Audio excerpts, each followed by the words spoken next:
Hello，兄弟们 ，Hello，啊 ，Hello，等我们先解决昨天欠的锦囊，和付费 SC， 然后我们9点连线，9点连完线，10点钟继续把欠的锦囊和 SC 全读，继续再聊一会儿，然后下播。今天晚上会播这个，今天晚上会播，今天晚上，今天晚上没有比赛是吧？后天是后天是阿森纳跟切尔西啊，今天晚上没比赛，搞错了，我以为今天晚上要上班呢。今天晚上没有比赛，兄弟们啊，今天晚上没有比赛，也就是说，就是 AC 米兰国际米兰我自己看啊，我上班那还好啊。明天是解说，明天8点半，然后加解说这个阿森纳对切尔西啊。今天晚上我自己看啊，我不播，今天晚上，今天不播啊，今天不播啊。然后我们先把这个。这个金文婷小黄，这个金文婷如果是漏了，你告诉他，你让他随便换一个都可以。他如果2个的话，漏2个，你让他随便换一个啊，都没问题。我们先解决昨天的锦囊。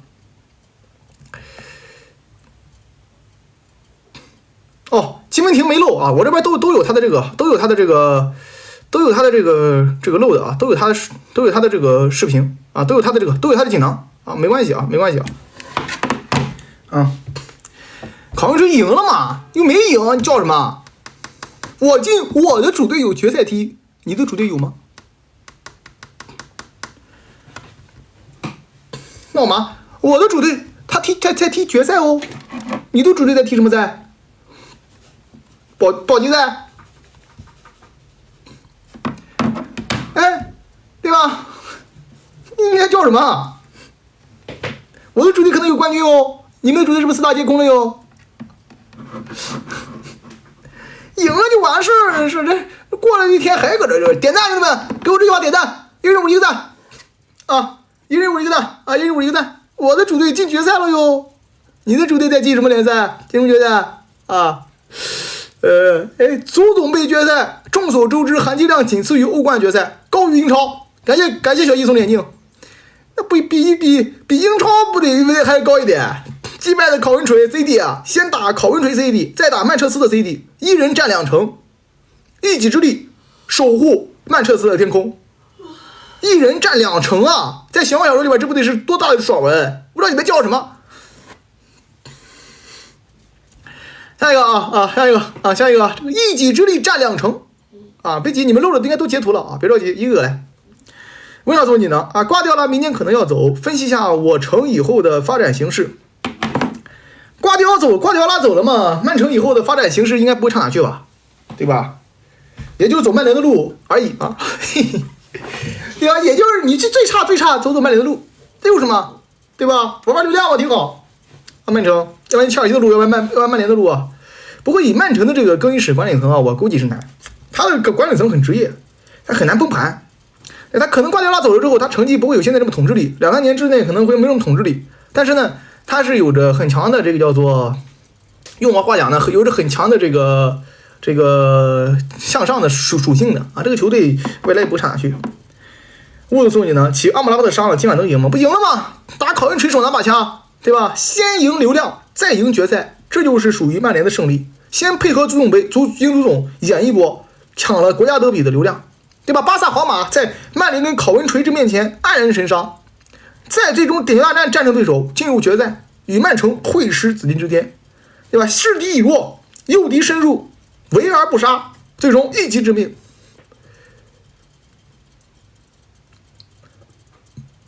是吧？啊，完美啊，完美啊！下一个，这个问他送锦囊，鸟的战术理念是否现在过时了？还能执教豪门吗？穆里尼奥没过时啊。穆里尼奥过时了吗？没过时啊！问他瞎讲。穆里尼奥的过时只能说是你们这帮人为了黑而黑的。穆里尼奥过时了吗？没过时啊！我觉得踢得还挺好的，穆里尼奥，是吧？不信切尔西跟纽卡试试啊！你不能在罗马这种球队都拿冠军，罗马都拿了一个冠军，在别的队可能没冠军吗？有冠军要过时吗？下一个啊，蔚蓝之巅。踢英乙其赛前也是说随便踢英冠稳赢啊，赢不赢吧？我就问你赢不赢吧？你别有没的好吧？我就问你赢不赢吧？你就回答我一个字，是赢还是输？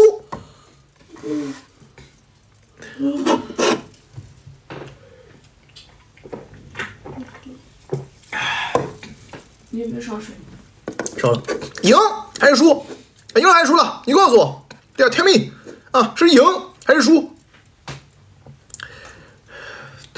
偷的也是赢啊！下一个，赛季地瓜雪，乌多吉赛季报销，我次是不是又崩盘了啊？这个答过了。下一个啊。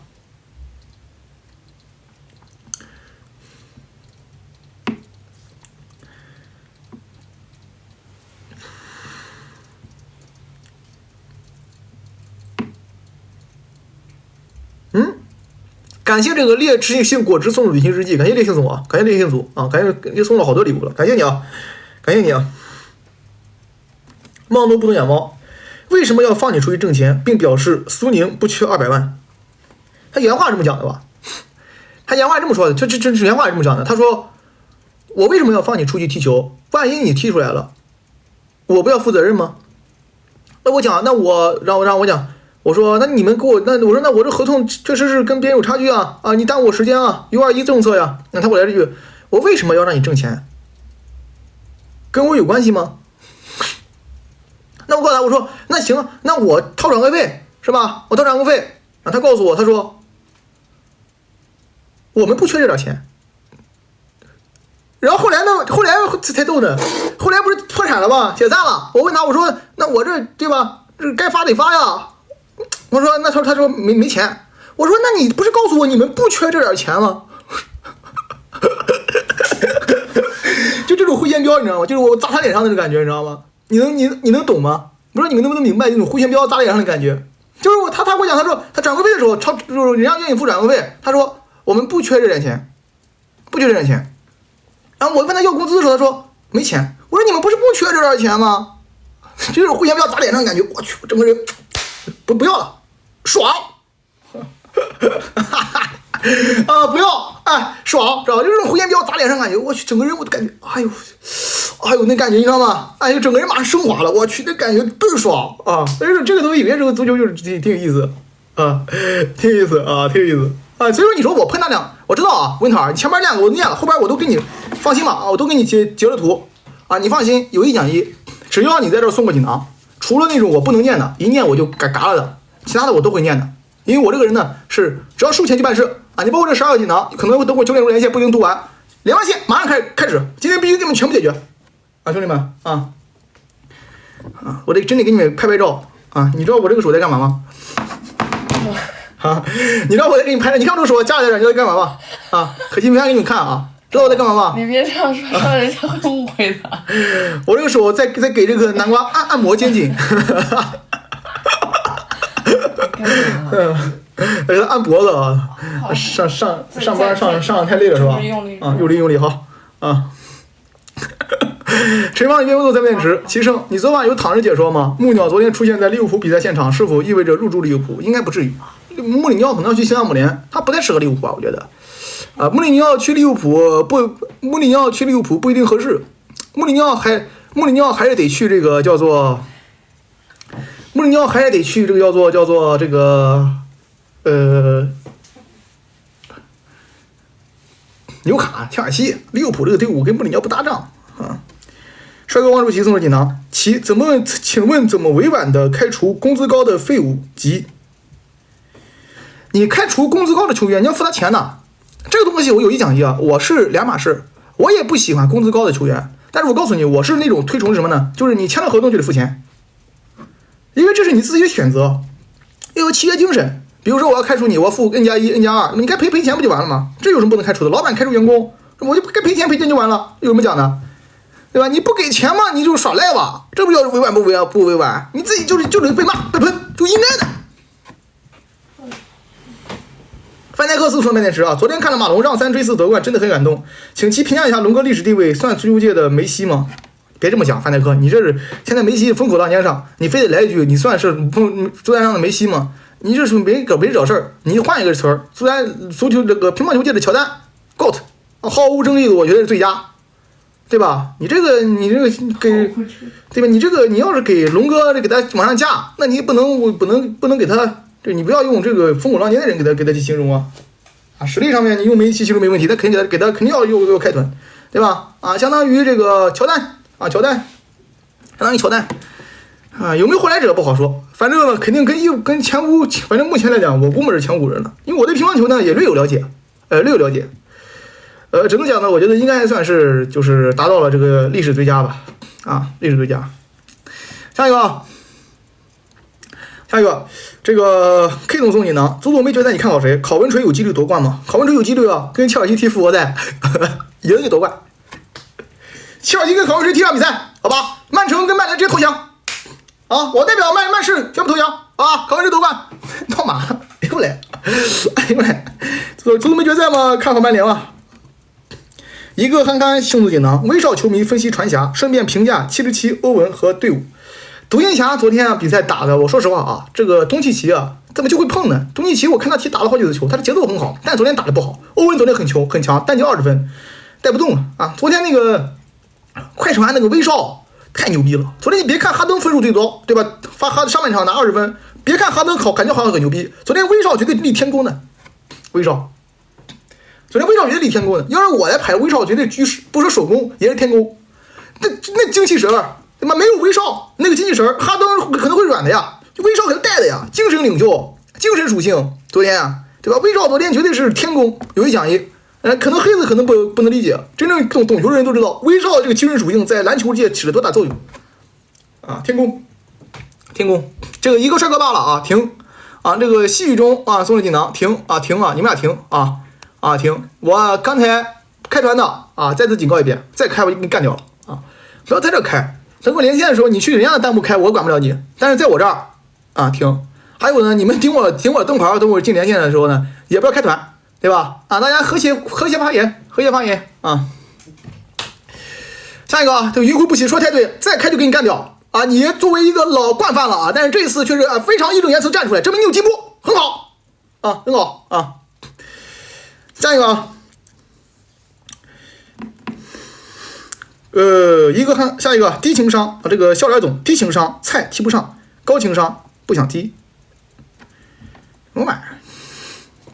听一支优头在蓝池，其刚看德容至少伤停6周，太揪心了。大概大赛前受伤真的挺难受，让我想到罗伊斯。对昨天我比赛的时候我解说你应该看了吧？我记得你在听直球。昨天我就讲德容那个受伤怪不得巴韦德知道吧？那他自己的问题，那一伤最起码1个月以上。你要相信我，因为我也受过这种伤。他那一下呢，脚踝软了他那个脚踝必须要硬，知道吧？他必须要就是你看你对抗是这样的就是比如说这是手腕。比如说这个是手腕，对吧？我昨天就解释过了，这是手腕跟脚踝是一样的，这是正脚背，你正脚背打门，那么对手也在跟你对脚。这种情况下，如果你们两人都绷紧，你会是这种状态，你会这种状态，对吧？只是可能会有硬伤。但如果说你一方软了，你可能就这样了，这边硬这边软，看到没？它有可能会折。所以说这一下是德容的问题德容问题，他对脚没下面那个心没狠这一下，受伤了，可惜了。昨天裁判确实略偏皇马。但是关键啪我觉得没什么问题我看到有人又喷我是大黄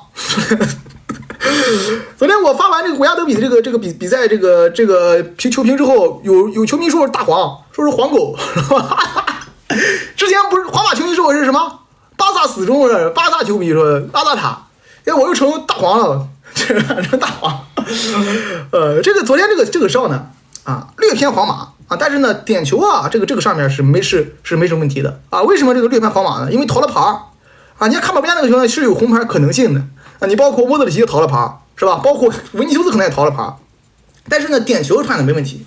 卡马布加那个球呢但是呢我还是倾向于那个球呢给张黄牌呢或红牌呢，怎么讲呢？为什么那个亚马尔那球是进去的？因为他旁边那个人距离亚马尔距离不算很远，他觉得他并非完全的最为没防守队员。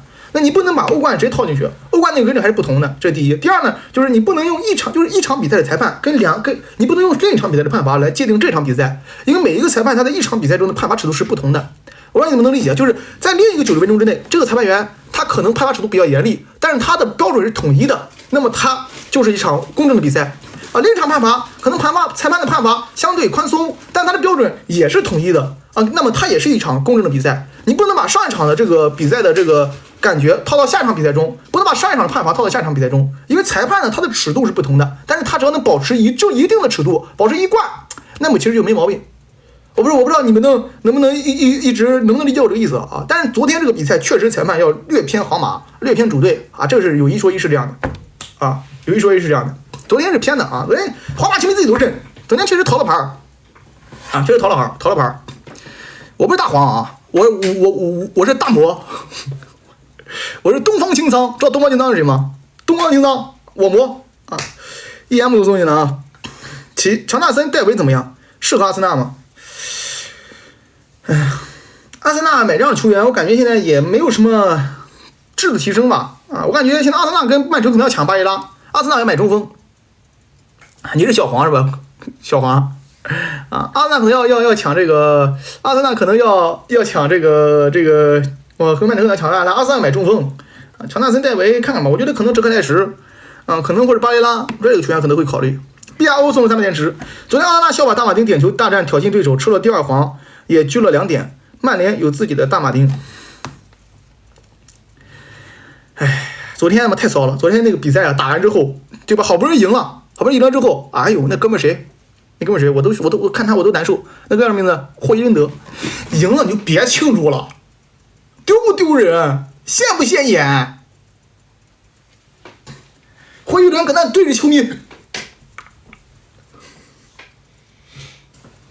我想问他，我说 What are you doing？ 那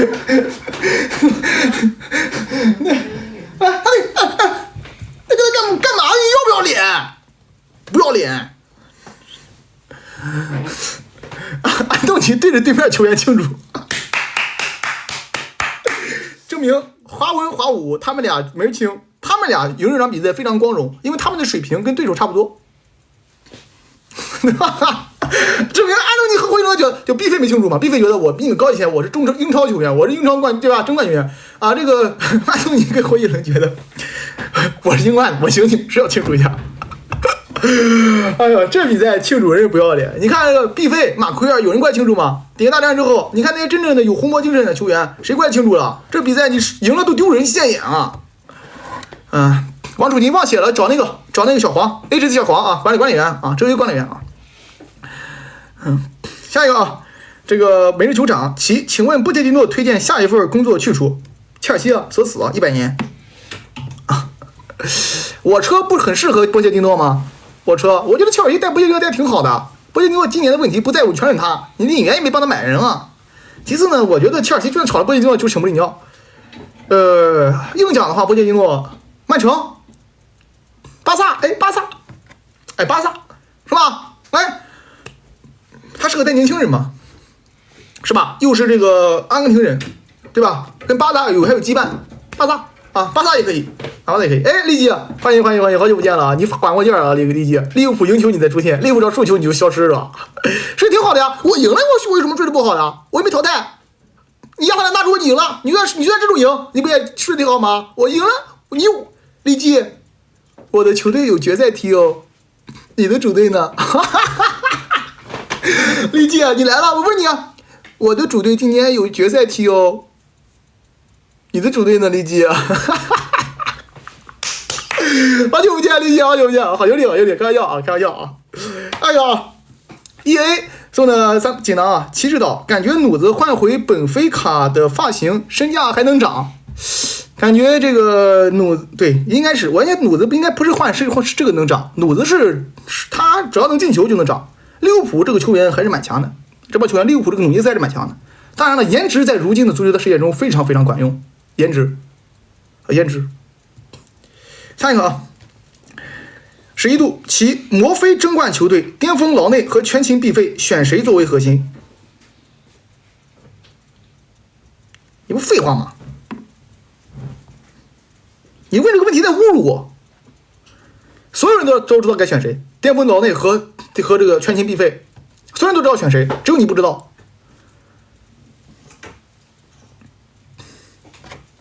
肯定选必费啊，没毛病啊，没毛病。没毛病啊，对吧？正常人嘛，他说对了，兄弟们啊，肯定先必飞啊，又不争冠，我又不争冠，我找得不到你干嘛？抢个必飞得了呀，好了，完事儿。下一个无力大胆歌送技能啊，评价一下博阿滕狐媚是不是10年最强组合？这个答过了啊，这个昨天念过了。侥幸送技能啊，红魔决赛红魔1-0曼城，城联赛一蹶不振，魔赢好。一直男签有送技能 ，C 罗退役后应该算曼联、皇马还是尤文传奇 ？C 罗应该是曼联加皇马传奇，尤文也会抢的。我就这么跟你讲吧啊，这个世界上现在你看都看不起 C 罗，现在都觉得风评变差了。等他退役那天，他马上风评上去。尤文不抢，皇马不抢，曼联不抢，谁不想让自己的球队拥有这样的历史前几名的这个球员作为你的这个队员，对吧？我也想呀 ，C 罗是华创名宿，我不牛逼了。到时候我也抢一抢啊！凯文送的300电池啊！国家德比回放呢，一会儿连线就跑豆那里狠喷，评价鸟说塔子只会摆大巴，评曼城不稀罕。一会儿连线就跑豆那里狠喷，国家德比回放那不能放，那个是有那个版权啊。然后这个穆里尼奥说塔子只会摆大巴，真假的？穆里尼奥还没回英超呢，就已经有了英超的感觉了。已经进入这味儿了，对啊，当然说的不对啊。穆里尼奥跟塔子相比呢，摆大巴肯定是这个塔子牛逼，肯定是穆里尼奥牛逼。但证明穆里尼奥还没进入这个英超，还没回到英超，就已经有了英超的感觉。无敌啊！听雨之用3电池，穆里尼奥在曼联没得到滕哈格那样的支持和信任，我是伤心离开的泪目。你得到了我的支持和信任啊，你得到球迷的支持和信任。滕哈格是纯是这个业余的，但是你得到了我的支持和信任，啊，我爱你穆里尼奥，不要回来了，去切尔西吧，曼联配不上你。我问啊，鸟出奇，木鸟不如我图一根，闹麻了，鸟畜，哈哈，笑麻了。好了，昨天漏的全答完了啊，剩下的是这个温婷啊，你那个我也答过了啊，这个你温婷你问的我也答过了啊，那个昨天小黄把今天的全部截图。等会儿这应该是15、16个啊！现在这个 IC 别送了啊！马上我们参与连线之后，我们重新上线啊，再把你们这一一解决啊！我们这非常的叫做讲究，从来不漏一条 IC， 从来不漏一条付费弹幕。都截图了啊！又来一个啊！白鹿巷，我的挚爱，给他截。哎，小抖，给他截啊！给他截，就是这么完美啊！你看讲究吧，兄弟们，刷不专业啊？刷不专业，遵守合同。丽姐，我都吓死你，丽姐，我求你了，下次输球你来，好吧？你来，你不要发 IC， 你就让我看见你就行了，我看见我就高兴。真的，好兄弟，我也不是说你来我拷打你啊，我也没拷打你，都是好兄弟啊！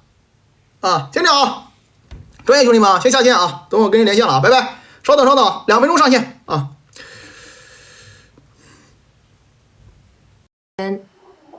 今天晚上我们不是这个直播比赛哈，我们一会儿给大家带来的是9点钟的节目。Hello，七哥和妮妮已经来了，然后我们还有一位老师稍后就到，大家可以稍等几分钟。大家有什么想跟几位老师聊的啊？或者是咱们这周看了什么比赛？现在我们开赛前这几分钟，咱们也可以简单的聊一会儿哈。然后群朋友们可以给2位老师啊。Hello， 王老师也来了。Hello， 大家晚上好。晚上好。那我们3位老师已经来齐了哈，然后我们节目那就先开始吧。然后我再跟大家介绍一下我们的节目，在每周一晚上9点，抖爱英超 Talk Show 就会跟大家一起来聊一聊英超赛场上发生的一些焦点话题。那么今天来到咱们直播间的老师再给大家介绍一下哈，有大家非常喜欢的齐哥啊，还有小王闯广州，还有妮妮，欢迎3位老师来到咱们直播间啊。那今天呢，我们也会给大家继续发放福利。今天的福利呢，有3个世界杯的训练足球，还有3个世界杯的吉祥物公仔，大家可以点击一下咱们直播间左上角的福袋，现在已经给大家发放了啊。然后现在呢，我们可以先领取一波啊，然后感谢球迷朋友们来到咱们直播间。然后我们在直播的过程当中呢，还会给大家不停的去发放也请大家给我们心爱体育以及给3位老师可以来点一波关注哈。然后我再跟大家介绍一下咱们这一周将会给大家带来的比赛吧，因为我看很多球迷朋友进来就问哈，这周有什么比赛啊？我们在周4的凌晨将会给大家带来曼联对阵谢菲联的比赛，然后在周6的晚上呢还会有利物浦的比赛，然后这是在客场的一场比赛哈。然后周日晚上有2场比赛分别是北伦敦德比，然后呢还有一场是曼城的比赛大家关注已久的这个热刺打阿森纳将会在本周的周日晚上9点给大家带来，然后咱们可以给咱们心爱体育，然后3位老师点播关注。那么我们节目呢，接下来咱们就要正式开始了哈然后欢迎大家别忘了点咱们左上角的福袋啊。那我们今天的第一个环节呢，就是红黑榜这个红黑榜的规则就是我们要评选出本周表现好的红榜，以及表现不太好或者说我们想要去吐槽一下的这个黑榜。那么上榜的这个原则呢，是跟英超相关的球队、球员或者是裁判、教练都可以哈。那么我们分2轮进行，第一轮我们先来讨论一下红榜。那先从齐哥先开始吧。我先开始，有回音吗？没回音是吧？先开始。那个我觉得今年就是这周的话，英超我认为从欧战中全军覆没，就没有什么所谓的红榜不红榜，就属于是在外边有点丢人现眼了。那利物浦也走了，曼城也走了，就叫做阿森纳也走了，对吧？所以说现如今呢，对于现在英超你看这门面牌面前面球队状态这么差被人西甲德甲暴杀，这还从英超再选个红榜出来，我是觉得就从这一周来看的话应该真红不起来可能相对来讲曼城那边输了呢略微可惜，阿森纳那输的其实有一讲一是战术上被完爆。那么在英超这一轮呢打完了之后呢，其实在外战的实力情况之下，我觉得就不成为所谓红榜。至于黑榜呢，虽然他们没到黑榜下一轮好，爱你宝哥爱你好就结束了我就到这很好，小王老师帮我们还控了一下场那齐哥是没有给红榜那行那小王老师怎么看？我呢肯定是得夸一下昨天晚上曼联的夸一下昨天晚上曼联的马奎尔了，兄弟们，就是说虽然说整体是不是这个昨天受很大的非议曼联3-0领先的情况下被考文垂在最后的20分钟摁着走，而且不单单是说，我觉得不单单是说这个战术上的失败，是考文垂气势上已经把这个曼联这个压制住了，但是马奎尔兄弟们，马奎尔依然是那么坚挺，不但防住了对方考文垂的2个高大的中锋，高空球1对1从来没失手，而且竟然在下半场有一个从后场到前场的突破可能也不能算为突破吧，因为这可能是一个奇招，就是马奎尔往前走，没有相应盯防的球员，所以一路绿灯到前场，在禁区内，在没有办法的情况下可能误打误撞来了个大鸟过人然后打了一脚门，就是精神上我觉得就是说马奎尔，因为曼联是一个非常舆论非常这个怎么说流量非常大的一个球队，就是每一场你只要有一点表现不好，底下球迷都是骂的，他肯定没有巴萨阿劳霍那个待遇。比如说阿劳霍失误了，我看有巴萨球迷会说那个阿劳霍成为这个顶级中卫的这个毕竟的这么一个坎儿或者怎么样会安慰阿劳霍，但是曼联所有人都得骂，但是昨天评论区一致好评马奎尔。然后呢对马奎尔也是比较有感情的，从这个之前被万人唾弃在英超这个环境下到被队长拿下来，再到休赛期自己去训练去葡萄牙训练，回来又证明自己，我觉得红榜应该给马奎。好的，那我们马奎我正好拿我们白板记一下那妮妮呢怎么看？听得到我说话？稍等啊，现在可以了，现在可以了。啊，是的，是的，我刚刚就是开了静音。然后对我来说嘛，就是我不知道，因为这不是英超球队，但是他毕竟差点赢了曼联。既然就是我们王哥说了一下，就是曼联全队，那我们来说一下，就是考文锤全队吧。毕竟就别说是他在英冠都不算是个排名相对高的球队啊，但是他在英超。就是我在英超纵观整个英超榜，我没有见过像别的队能在一个0-3大逆风的情况下哈，就是他能就是有这样的精神凝聚力，绝对不是因为我喜欢蓝色，也绝对不是因为我更支持另外半区的队伍，但是就是我觉得考文锤的这个精神力、凝聚力以及他展现出来这个逆境的力量，了不起，这支球队真的了不起，所以我个人的红榜我要给到考文锤的全队，真的很牛逼。好，大概就是这个。是的，因为考文锤是在英冠，这个只不过他排名第8嘛，但是昨天能够连追3球，然后同时最后那个越位球哈，这个也是运气差了一点儿。齐哥怎么看那个越位球？那球鞋大一码，没办法，你在欧嘛，你在大一码的鞋进球也算进嘛。他足球的越位规则是这样的，就是说你除了犯规的部位，只要你触球，那就是越位。那就是他的除了手之外，他手是不算越位位置的。那你鞋大一码嘛，你是不是打门的时候，你因为他大一码的鞋进球了，会不会算进？算进嘛，肯定越位吧，规则是这么写的，那有什么办法呢？行，那齐哥来说说黑榜吧。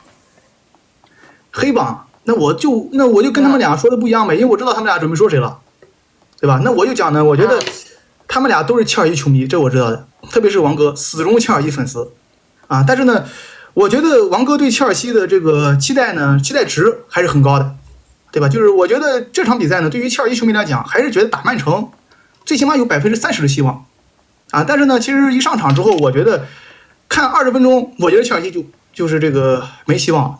那么除了这个切尔西之外呢，你像其他球队，本轮英超呢，像曼城啊，你包括阿森纳啊，虽然说是从欧冠淘汰了，但是英超最起码还是赢了。但是切尔西呢，我觉得没赢下这么一只病老虎啊，因为曼城这个球踢的，我感觉啊，他不一定踢得过考文锤。那跟曼联呢？那这一支曼城跟曼联踢呢？我觉得曼城不一定踢得过考文锤，有一讲一。曼联呢？啊，曼联呢？怎么我扯20分钟，怎么就看了我就没希望了？哎，你听我讲完啊，你听我讲完，对吧？就是你看这个切尔西，对吧？那叫什么曼城，那斯通斯，他踢一半就快哕了，快吐了嘛？有没有讲？是不是王哥？是不是这么？那能不能说是这个我们这个杰哥的这个摆脱能力确实是强项呢？换谁也抢不着。从中场反击推进的时候，杰哥的速度可以跟沃克拼。那斯通斯拿什么去跟我杰哥？就在中场不到禁区这块，在中场摆脱的时候，他上哪去追杰哥去？他确实追不了，对，追不了。但是那跟斯通斯不，他追不了，不是那跟斯通斯没关系，那是我约翰逊这次强项牛逼啊，是这样，是厉害啊。对啊，我说杰克逊能突能过，对，但是呢不能射啊，对，不能射，这那切尔西谁能射呢？没有人能射呀。不是，那你不能说20分钟就没机会了，一旦帕尔默能射呀。他踢20分钟，一踢20分钟之后呢，为什么我说他踢20分钟没机会了？因为感觉切尔西这个球队，他跟曼联打的时候。他跟曼城踢的时候，他就没有那种我能赢你的感觉呀。要不然他下半场，你看加半落后了，0-1落后之后，如果说你换成一个别的队落后之后，那是一会儿我要讲。如果你们说考文锤，那是我要讲的，那是波切蒂诺的责任。你是不是觉得考文锤是不是这个道理？考文锤是不是说我跟他踢的时候，考文锤落后1个球，落后2个球，他有没有拼命？有没有一直压着曼联打？有没有？考文锤一直压着曼联打，就是2-1之后2-3，1-3之后有没有压着曼联打？那是曼联自己心里怕了。其实我觉得个人能力不是。你听我讲完，那为什么曼城1-0领先切尔西之后，切尔西没有压着曼城打呢？那因为曼城本来就强啊。曼城上场比赛踢得好吗？不强啊。好不好？曼城本身的这个人员配置就在这儿啊。他那场比赛，所有曼城球员，那你给我一个德布劳内，你看看，你给我一个凯尔沃克，你看看，用不用迪萨西去防多库？凯尔沃克防多库，你看看。那你就本来能力强嘛，那是能力。那我们本来就是一个比较弱势的一方，那我们去搏曼城，对不对？你要说啊，打曼城这个我们可能就是不是太有戏，而我们是搏的地方我们认。但是你说20分钟就投了，我们认；20分钟就投了，我们认。有一讲一，这场比赛切尔西该赢的，但你没赢啊？为什么你该赢呢？你讲这话，那昨天曼城不应该，昨天为什么我说开场20分没戏？因为很简单，因为你如果说你切尔西想打曼城，你要知道曼城的失误在哪，曼城问题在哪？曼城的问题在于他的后场的防守啊，他这场比赛体能不行。那么你看了20分钟，他上来体能不行是谁都知道了。你再说这事但是你看上你没有跟他抓这个转换呀？你看我还没抓转换，加拉格尔在前面抢成什么样了？20分钟你看回放，他在蹲坑，波切蒂诺在蹲坑，后面20分钟他才顶上去的。波切蒂诺不是蹲坑，这绞杀中场，加拉格尔在中场抢了。如果你要打对轰，你得上2边锋啊！你为什么还要用加拉格尔跟这个3中？这就是我跟一会儿要讲的呀。波切蒂诺迷恋加拉格尔啊，黑帮就是波切蒂诺呀，那是波切蒂诺的问题啊。你打埃弗顿时候6-0，你把波切蒂诺下来不行了吗？什么？恩佐下来之后，你不是你打埃弗顿6-0，恩佐没踢。对呀，这就是我的观点呀，我也是这个观点啊。恩佐不上，加拉格尔打后腰。20分钟，你这阵容出来，这个阵容一踢，我感觉你没戏啊。对呀，对呀，这不完事了吗？这不是波切蒂诺吗？一会儿我要讲呀，黑帮，我就讲被波切蒂诺。黑帮吗？这是切尔西吗？你前20分钟打完之后，你这个阵型你传出来，我觉得你没戏了。这不完事儿。兄弟，前20分钟我们的机会大还是曼城的机会大？曼城机会虽然大，但是你只不过是以结果为论，你只不过你听我讲啊，王旭，你先听我讲，你只不过以结果为论。你看了啊，杰克逊有那么多浪费单刀的机会，然后看完了才说，你能保证杰克逊一个球蒙不进去？那么多机会？那谁也不能保证。对呀，但是你要知道，你现在看完了，你可不说吧？你现在看完了，你可不说吧？切尔西20分钟就完了。上来之后，你这个阵型，如果说你打2个边路，是不是能有机会？他前场高位压迫是不是有机会？咱有一讲一，王哥。如果说我开场20分钟，我左边前场高位逼压，高位逼抢有什么机会？曼城破高位逼抢可以把碧玺拉回来去控球，谁也抢不着。我们守在中路去绞杀中路，你回去再看看录像，哥们儿，你回去再看看录像，我们在中场绞杀。一个小一个小坎提，你怎么不能打高压迫？左边穆德里克，右边马德凯上去顶就完了。你可拉倒吧，你首回合跟利物浦，你可拉倒吧，我们就是我觉得20分钟打得非常好。虽然说看似在后场防守，但是我们在中路绞杀，其实加拉格尔起到很大的作用，在中路抢了好多球，然后抢下来就直塞，抢沃克，抢斯通斯好呀，啊，对呀，所以说你该下个中场呀，你不应该再打4个中场呀，你等打4-2、4-5-1吗？你现在什么情况？这是波切蒂诺的问题，我再跟你讲，咱俩辩证的是什么？咱俩辩证是前20分钟你就觉得切尔西不行，我觉得这不可能。我觉得不行，我说了，他说阵型摆出来，这阵型摆出来，其实上半场是非常优秀的，加拉格尔起到的作用。你到后期换人，你可以早点换，我没说这没问题。加拉格尔不该上，我说是恩佐不该上啊，不，没有恩佐不该上，我说的是你该下个中场，你要不然就下个左，一般下坎特多，因为你首回合打埃弗顿6-0，是在6-0吧？你左边路用了布里克，右边路用马德凯，你2个边路插他就累啊。那沃克跟这个舒拉克不累，你中场也累啊。你这样的话一搅，你2个边路能上去。你上半场其实更多就靠斯通斯失误，然后雅各松跟一个人拼。但如果怎么叫靠斯通斯失误？我们的只要在后场在中场断完球，我们的执行战术不坚决吗？就是个雅各松就充分利用自己能跑能持球的这个优点，传了就有给就有啊，到禁区只不过他不射门，不相信自己右脚而已啊。他有速度，你对这种情况下而且他有持球，不是光有速度。我也举个例子，就假设这场比赛，你前20分钟，前后20分钟这么踢，曼城能撑到那么最后吗？后20分钟踢了更次，兄弟。我说上半场后20分钟，前20分钟后20分钟那么踢，你这场比赛你可能机会更多。如果说你左边路真是上，举个例子，上斯特林，上布德里克，你把恩佐调下来，像打埃弗顿那样打，你能一个球不进？有恩佐不有谁有什么关系吗？我们2个边路加拉格尔主抢，右路马杜埃凯主突。因为你上半场加拉格尔左边前卫啊，王哥，你对呀，能踢左边锋吗？左边前腰。对，那你在所有比赛中，你上一个中场，下一个前锋代表什么？我们本来就是放低姿态，你看切尔西一开始打得多好，我们就主守那不要了，我跟曼城对攻啊，皇马都不敢跟曼城对攻啊，什么没看，只要累了就要跟曼城对攻啊。跟曼城对攻啊！如果说我们之前跟曼城平了也是通过打转换，你看没看？好了，这事儿，你也那个啥，反正我觉得我切尔西场场看，你可能是曼联球迷，切尔西我场场看，我场场看啊，我也不跟你犟这个事儿啊，我不跟你犟这个事儿啊。不是，但是我觉得你这节目就这么完了。我就问你看场为什么要上扎克打这个打边锋，而不上布德里克，不上斯特林？斯特林多拉呀，兄弟！斯特林刚都脱水了，没问题。他踢不上可以啊，踢不上场可以，没问题啊。只不过波蒂诺的过吗？早换呢。你左边锋是不上布德里克呢？为什么让加拉格尔跟恩佐跟这个坎斯？布德里克你没看吗？4中场呢？我给你你别跟我讲，我跟你讲，这个加拉格尔是波切蒂诺钦点的一个选手，就是下谁不能下加拉格尔，这个事是教练的锅。啊，你不能去左右波切蒂诺，你不能去左右波切蒂诺。然后你所说了，为什么上加拉格尔不上一个左边锋打不过曼城啊？这是你所谓的，对不对？对。但是呢，你说的这个话，前20分钟加拉格尔在他自己的左前腰也好，左边位也好，表现的相当突出。我没说加拉格尔表现不行，不是，你看你不认真，你看你不认真说，你说阵容有问题是点就在加拉格尔这儿。然后我说加拉格尔表现又好，你听我，你理解错了。我说的问题有问题，是加拉格尔应该上，但是你左边路这个叫做加拉格尔上，他不该打左边路，因为第一场打埃弗顿好了，6-0。兄弟，不跟你讲了，人家节目，回头咱俩连麦咱俩再唠啊。人家节目这个，他现在就是要求不是，人家有排版，讲到哪不讲哪，尊重一下别人行不行？这个左边路你虽然小，但是你尊重一下别人行不行？啊，行，可以，行不行？可以，没关系啊，咱们节目就是一个理性客观的吵架节目。我看刚才有球迷说忘了他俩因为啥吵起来了。那这样，刚刚七哥说完了黑榜啊，来咱们王哥来说说黑榜吧。我的黑榜就是波切蒂诺，我的黑榜就是波切蒂诺。其实加拉格尔这个球员是一个好球员。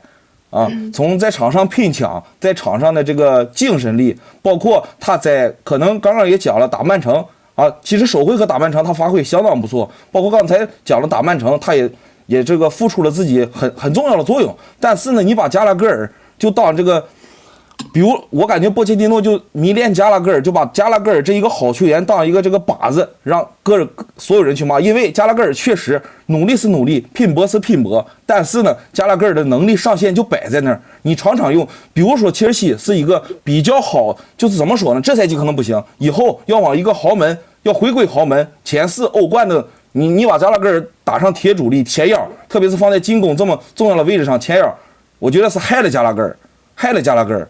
啊，然后恩昆库伤愈复出以后，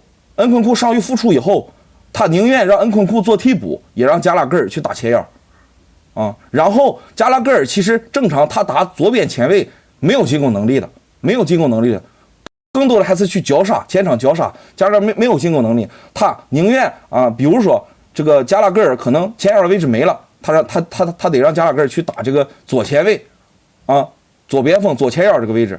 我觉得是害了加拉格尔。再一个这个波切蒂诺，我觉得啊，就是从赛季初接手以后，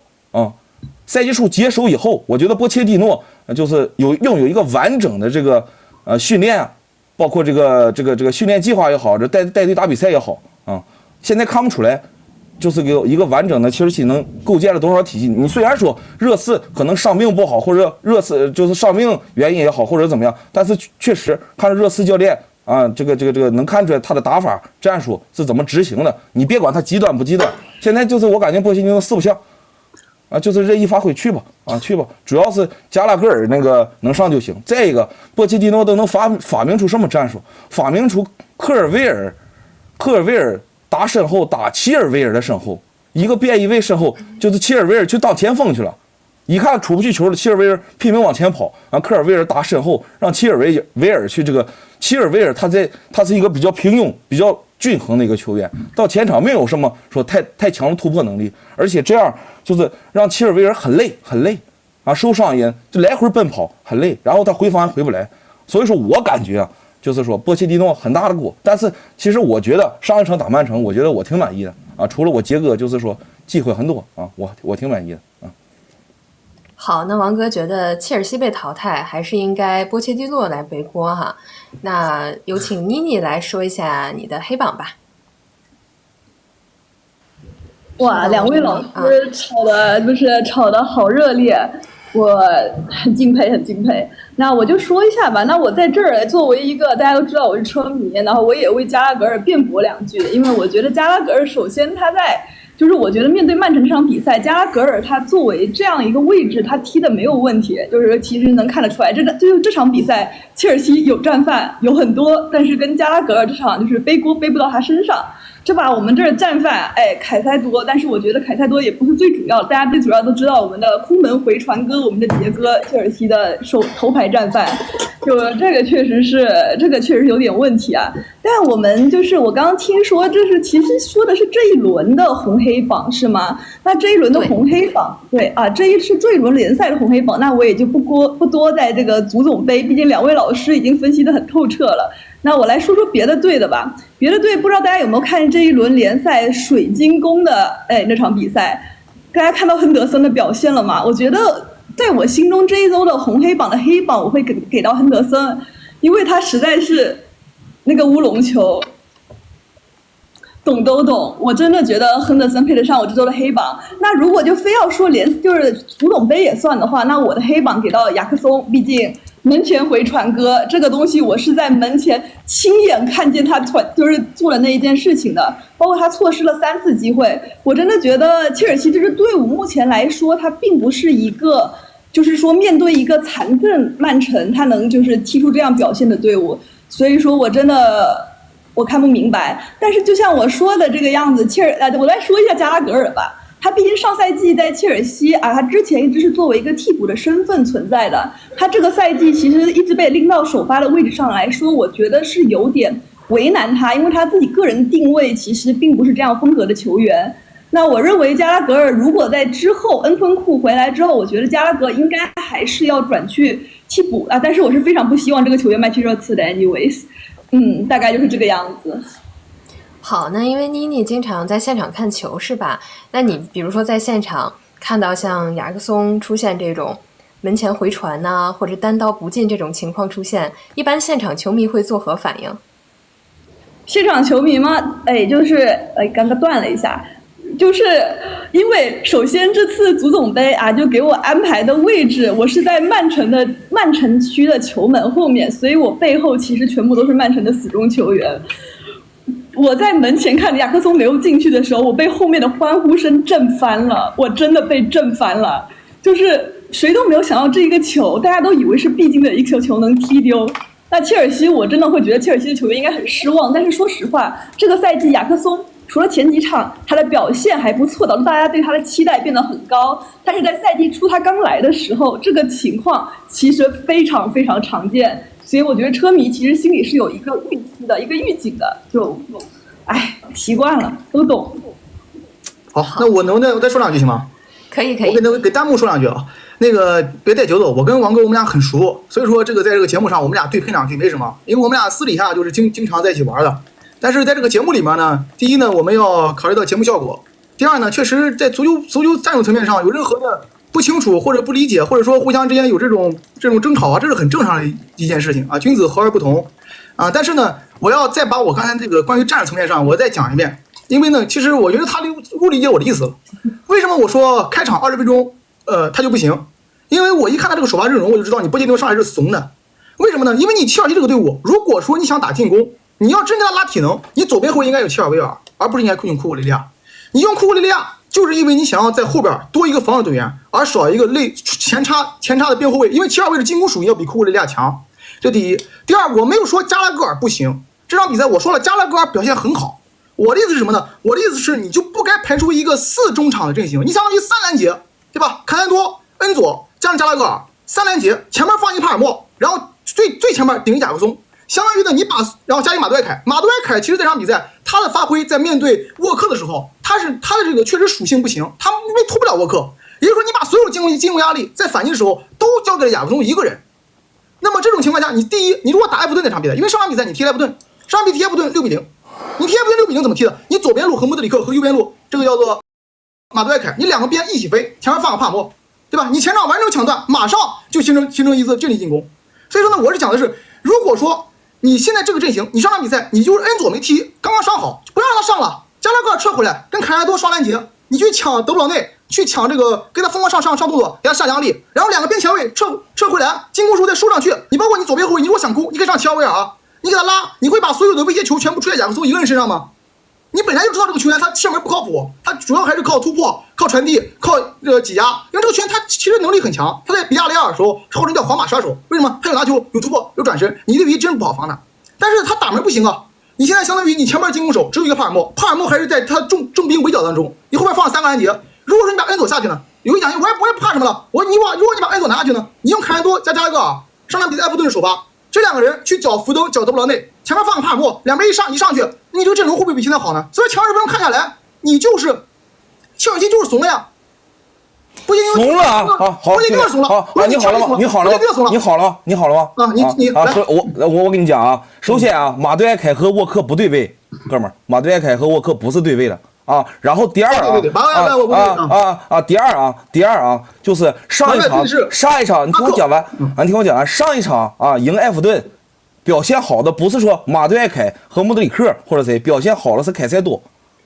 啊，表现好的是凯塞多，帕尔默也行啊，上场比赛打不对。凯塞多那帕尔默肯定的最佳射手啊，现在啊，表现好的是凯塞多。然后呢啊，这个不一定我跟曼城对攻，我就能赢下这场比赛，这是一个杯赛的淘汰赛。我为什么要跟曼城去打对攻？我觉得放防守球员非常好，而且切尔维尔这个赛季状态不好，而且刚受伤，刚伤愈，这你都得考虑，不是说咱就画个子谁能力强90几95往上摆的。对不对，兄弟？而且我觉得前2分钟切尔西踢的没有什么毛病，在绞杀过程当中，是不是的？加拉戈尔能抢断，而且能送出直塞球，雅克松能拿到机会，这都非常好了。而且我们打转换的时候，雅克松作为前场，虽然说他到禁区射门不行，但是他过人，包括过斯通斯也好，过谁也好，跟沃克拼的也好，我感觉效果非常好。而且你刚才讲了，可能雅克松把握机会能力不行，雅克松也进了不少球。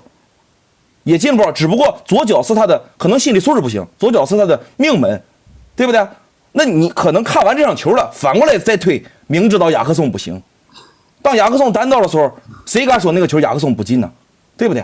所以说，刚才王志奇说的对，我俩私下里很熟，而且老见面，没事老见面，底下也别打仗，好不好？他们的不是啊，咱俩就真得论一论，我就这么跟你讲，雅克松这个球员，他进的多还浪费的多？进的多还是浪费的多？对，雅克松这球员啊，对，那他确实是切尔西的威胁，你不能这么横着评论。但是如果你那你说哈兰德这个球员，进的多还，那咱要反过来说，哈兰德这个球员进的多还是费的多？你是让自己球队，你这是战术，你是让雅克松作为单箭头，让他来进球，你觉得合理吗？当然合理，雅克松有速度。就是他有持球能力，我们是主打反击，我们是主打中场绞杀反击，我们要打防守的，那你让谁去呢？切尔西就这么一个人了，帕尔默速度又不行，帕尔默更多为什么他技术那么好？他更多的用技术去弥补他的速度不行啊，可能强突过不去了，我用技术扣你，不是这样吗？然后雅克松和帕尔默打前腰上场打埃弗顿，化学反应很好，雅克松倒地了把球做给帕尔默错进，而且雅克松上一场打埃弗顿的时候有一个胸部停球，直接一个凌空打进埃弗顿，那个进球非常的漂亮。你敢对不对？上一场又进球了，表现也好，那为啥不这么说呢？是不是？为啥不让呢？对不对？行，可以，单聊啊，单聊。好，那咱们主要是什么？我切尔西太惨了，替他说两句话。哎，没事儿，这个咱俩这个，下次咱俩见面的时候再不要见面，咱俩再单聊，再切磋，再干啊，再干。没事，两位老师，我们接下来你们还可以继续辩论。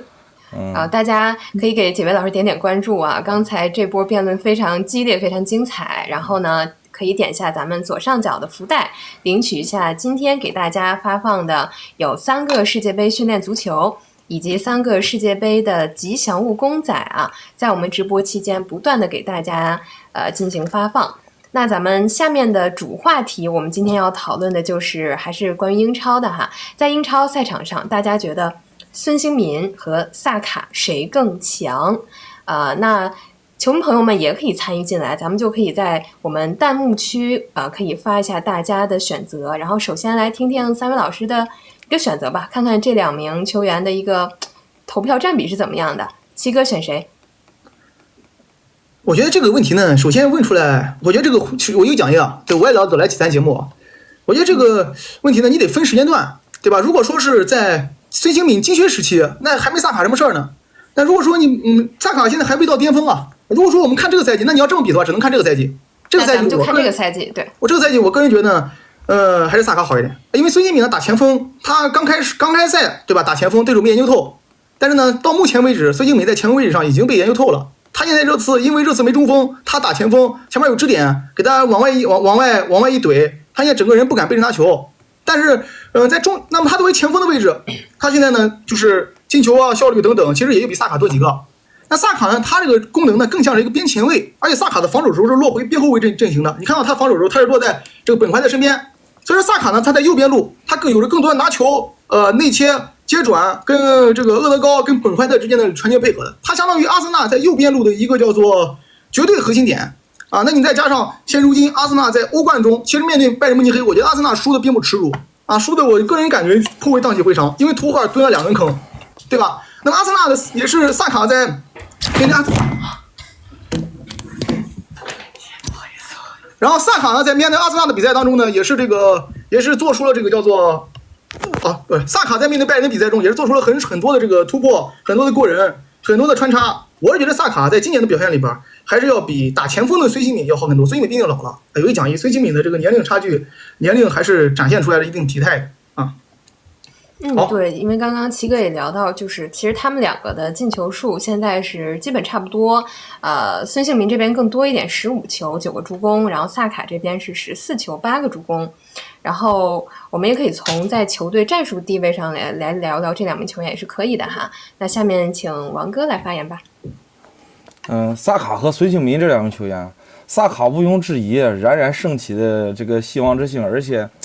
讲到萨卡吧，萨卡特别全面。你别看他是左脚的边锋，其实他逆足的传球和逆足的打门一点不差，有机会直接打。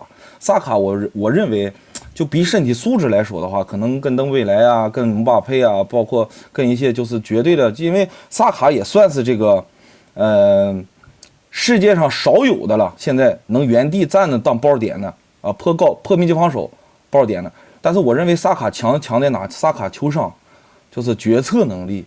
就你什么时候应该干什么事儿，球到脚下了，包括萨卡解球之前的球商也非常高啊。萨卡如果在靠边在边路的位置上没进禁区啊，萨卡会跟这个厄德高也好，跟队友寻求配合。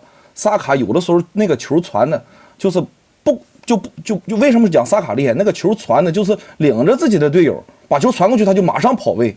这就跟有的一些就是纯靠这个身体素质也好，或者怎么样的那些边锋好，就拉开了差距。他把球传了，他马上就跑，领着队友把球再传给他，过到禁区。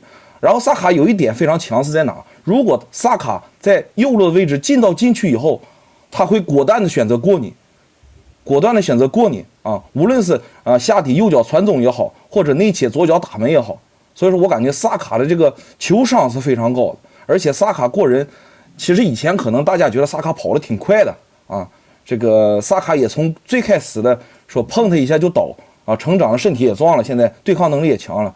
但是我觉得萨卡更多的过人是在节奏上相当的厉害，就比一些就身体素质本来也挺好，然后这个速度也快的那些啊，就高在这儿啊，而且他这么年纪轻啊，很早就在阿森纳打上球了啊。就是跟着阿森纳一批的前锋，包括奥巴梅扬也好，包括就是反正就是阿森纳一前锋都踢过球，一点点在成长。萨卡也，我觉得萨卡非常强。然后孙兴慜呢，孙兴慜就跟齐胜说的一样，孙兴慜有点难。孙兴慜以前跟凯恩的话，凯恩去小头堡，孙兴慜左右跑，孙兴慜打边锋其实是非常强的。在边路。孙兴慜有几个绝招，就是打反击，特别是打反击的时候，孙兴慜包括转身那一下，包括边路的这个左脚右脚单车的时候，下底传中也好，孙兴慜最厉害的就是无逆足射门这个精度是太强了，在随时随地都能射门。但是就是这个赛季确实他打中锋的话，就是以来啊没有人那么以前很多人去盯凯恩啊，就是可能孙兴慜有这个空间。现在更多的是去盯孙兴慜自己的技术，他身体确实不是说那种做球的那种中锋，自己技术发挥不好，然后这个就是怎么说吧，岁数也大了，你要跟萨卡比的话，往以后看，肯定是萨卡是未来之星，但是孙兴慜非常值得我们尊重，他跟萨卡他们是不一样的，孙兴慜是咱们这个亚洲人的身体素质，他那左脚右脚纯是生练出来的。啊，咱以前那个视频也看过，他爸往左脚扔一下，往右脚扔一下，传一下，一点点自己练出来。一个亚洲人能从一点点打出自己名堂，还能拿金靴，也值得尊重，也值得尊重。我的观点。好的，那王哥跟齐哥的这个投票都给到了萨卡，那妮妮这边怎么看？看来今天这场辩论啊，估计是没什么悬念，因为在我这儿看来也是萨卡啊，两位老师之前总结技术，总结就是技术爆点什么都总结得很好了。那我就作为一个就是说我是一个线下观赛主播，我作为一个我现场看的东西，我来说一说这比赛中这两位就是球员在联赛中的表现吧。那之前纽卡和热刺也是4月的一场比赛，纽卡和热刺这场比赛其实大家都是很不看好纽卡的。因为都知道纽卡在后半程因为伤病原因就是简称拉了，大家都觉得热刺能拿下，但是就孙兴敏这场比赛是因为他被断了2次，导致了2个丢球。这场比赛热刺是一个就是0-4的平分惨负于纽卡。我觉得这对热刺来说是一个不应该的虽然我作为伦敦的其他球队球迷我是喜闻乐见但是还是就这么说一下。那孙兴民这个球员的历史地位，我觉得是大家都非常就是大家都会很肯定他。但是他这个赛季他在球队内，他作为一个大腿、一个领军、一个中心人物，他站出来说话，站出来有声音的次数，我觉得并没有很多。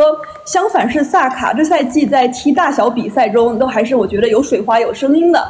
包括之前跟利物浦的天王山之战，也是他一锤定音，直接是直接攻进了第1球。所以我觉得萨卡在我这里看来，我觉得这个小球员作为阿森纳的明日之星，那在这里我会觉得他会比孙兴民在这个赛季的表现要稍微那么好一点，就是这个样子。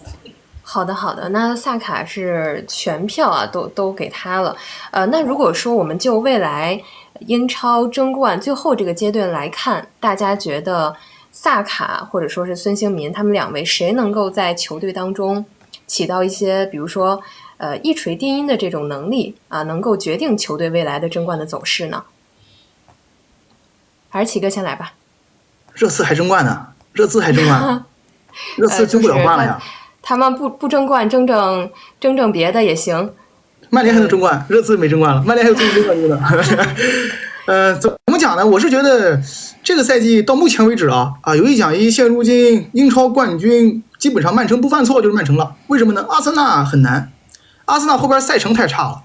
阿森纳要踢，你看后天凌晨要踢切尔西，然后其实切尔西不好打切尔西这个队伍在争冠的路上他是不好碰的，因为他这个球队呢，他的上下限很不固定所以说呢，你赢他不好赢，就算赢了你也有很强的消耗虽然都在伦敦，所以说呢，我是觉得你打完切尔西倒数第2轮要在客场打曼联，呢，然后回到这个叫做还要跟这个叫不对，阿森纳还要踢热刺，还有伦敦队还要踢热刺，所以说阿森纳这个赛季的赛程呢，到目前为止，如果曼城不犯错，他要走远了。他的4场球，我觉得最起码1分不丢是有点可怕了。曼城还领先。那么英超争冠呢，我觉得萨卡的表现已经就是不是这个关键点了当然呢，阿森纳想赢球还是得靠他，因为他跟厄德高和本怀特是阿森纳这个球队面对所有的球队的主要进攻点。他们只有靠右边路发起，然后呢由右边路吸引对手防守，同时呢左边路马内利或者特洛萨德才有空当形成一定的射门和攻击机会。那么中锋呢，他现在肯定还是打强队，还是用哈弗茨加上厄德高是双10后边双6。那么这样的话依旧是如此，就是哈弗茨靠左厄德高靠右，他打2个肋部，希望把你撕开，然后抓你里边的空当了。那从这个角度来看呢，我觉得萨卡还是很关键的。那么孙兴敏现在呢在热刺，他的赛程是更糟糕，因为热刺呢要踢曼城、踢利物浦、踢阿森纳，他要面对英超前3甲，所以热刺这个赛季呢争4的形势更难，你要期望阿斯顿维拉掉分掉的更多。那么孙兴敏现在呢，他最大的问题就是他不敢，或者说他没有中锋属性，他很难跟对手的后卫去进行一次支点对抗。这一点呢，你像老塔罗也是矮个中锋，你包括其实雅各松也瘦伊萨克也瘦，但他们呢作为一个中锋，他是能扛人的，对吧？他是能扛住中后卫，但是孙兴敏暂时没这个功能，他更多的还是绕着中锋在跑。那么理查利松能不能回来，对于现在热刺很关键。理查利松如果能回来，让孙兴民去左把维尔纳弄下来，右边上库卢啊，组成这个叫做一高对吧？一快一慢一个壮这样还行。其实热刺现如今下半赛程状态不佳，跟孙兴民关系呢有，但是不是最关键的。热刺最关键的原因呢，是在于这个麦迪逊重伤之后他受伤之前踢得很好，受伤之后回来麦迪逊是晕了。只是热刺这个球队现如今可能流量没这么大，更多人没怎么关注麦迪逊。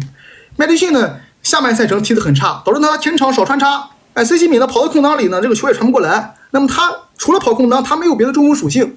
所以讲呢，我觉得麦迪逊的发挥和理查利松能不能回来，以及呢热刺这个球队对吧，在后边的赛程面对其他对手表现更决定他是争四。那么阿森纳争冠，我觉得还是要依靠萨卡多一些。好的，王哥。我觉得反正孙兴民可能是保热刺下限嘛，我觉得萨卡是这个阿森纳争冠的上限，但是确实跟这个齐胜说的一样，这打窝车，帮窝车说了句话，打窝车确实不太好打，打切尔西确实不太好打。然后但是呢，就是怎么说呢，曼城这个赛季既然那边已经被淘汰了，我觉得这个足总杯也对曼城消耗也不是说特别大。然后这么多赛季都看过来了，包括跟利物浦争，包括跟阿森纳争，曼城最恐怖的就是稳定性。我也感觉阿森纳有点那啥。再一个可能因为阿森纳多线作战，然后可能就是阿森纳的后手不太多，也包括可能阿尔特塔也不太愿意用替补就是这帮人去踢，我感觉太累了。所以说，但是我也希望阿森纳加油这个东西，就是有点竞争力还是比较好的就到这儿。好，其实王哥刚才说到，就是在最后阶段嘛，阿森纳的不管是稳定性，还是说这个球员心态上，包括他们这个阵容厚度上，可能都是我们会担心的一点哈。那妮妮怎么来看？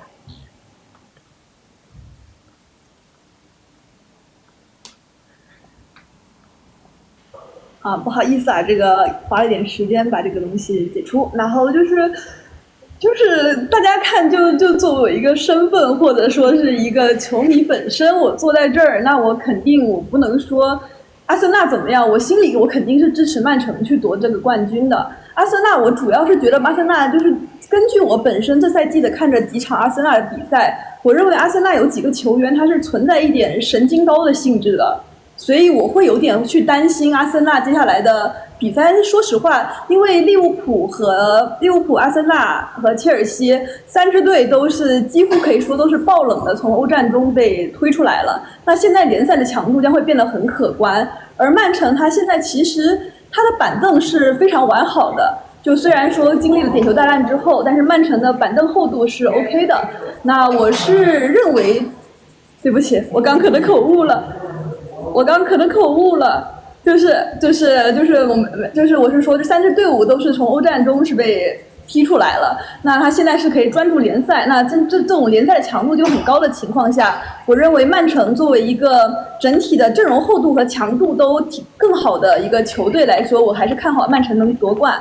而且就是说实话，踢切尔西的话，热刺马上也要踢切尔西了，就这两支球队都马上都要迎战我们车了。那就是我其实是看好切尔西能拿下热刺的，但是就是明天迎战阿森纳这一场，就是我想说能不能看看状态调整过来，如果能调整过来的话，我觉得面对阿森纳是有一战之力的，毕竟之前也是主场打平过的，大概就是这个样子。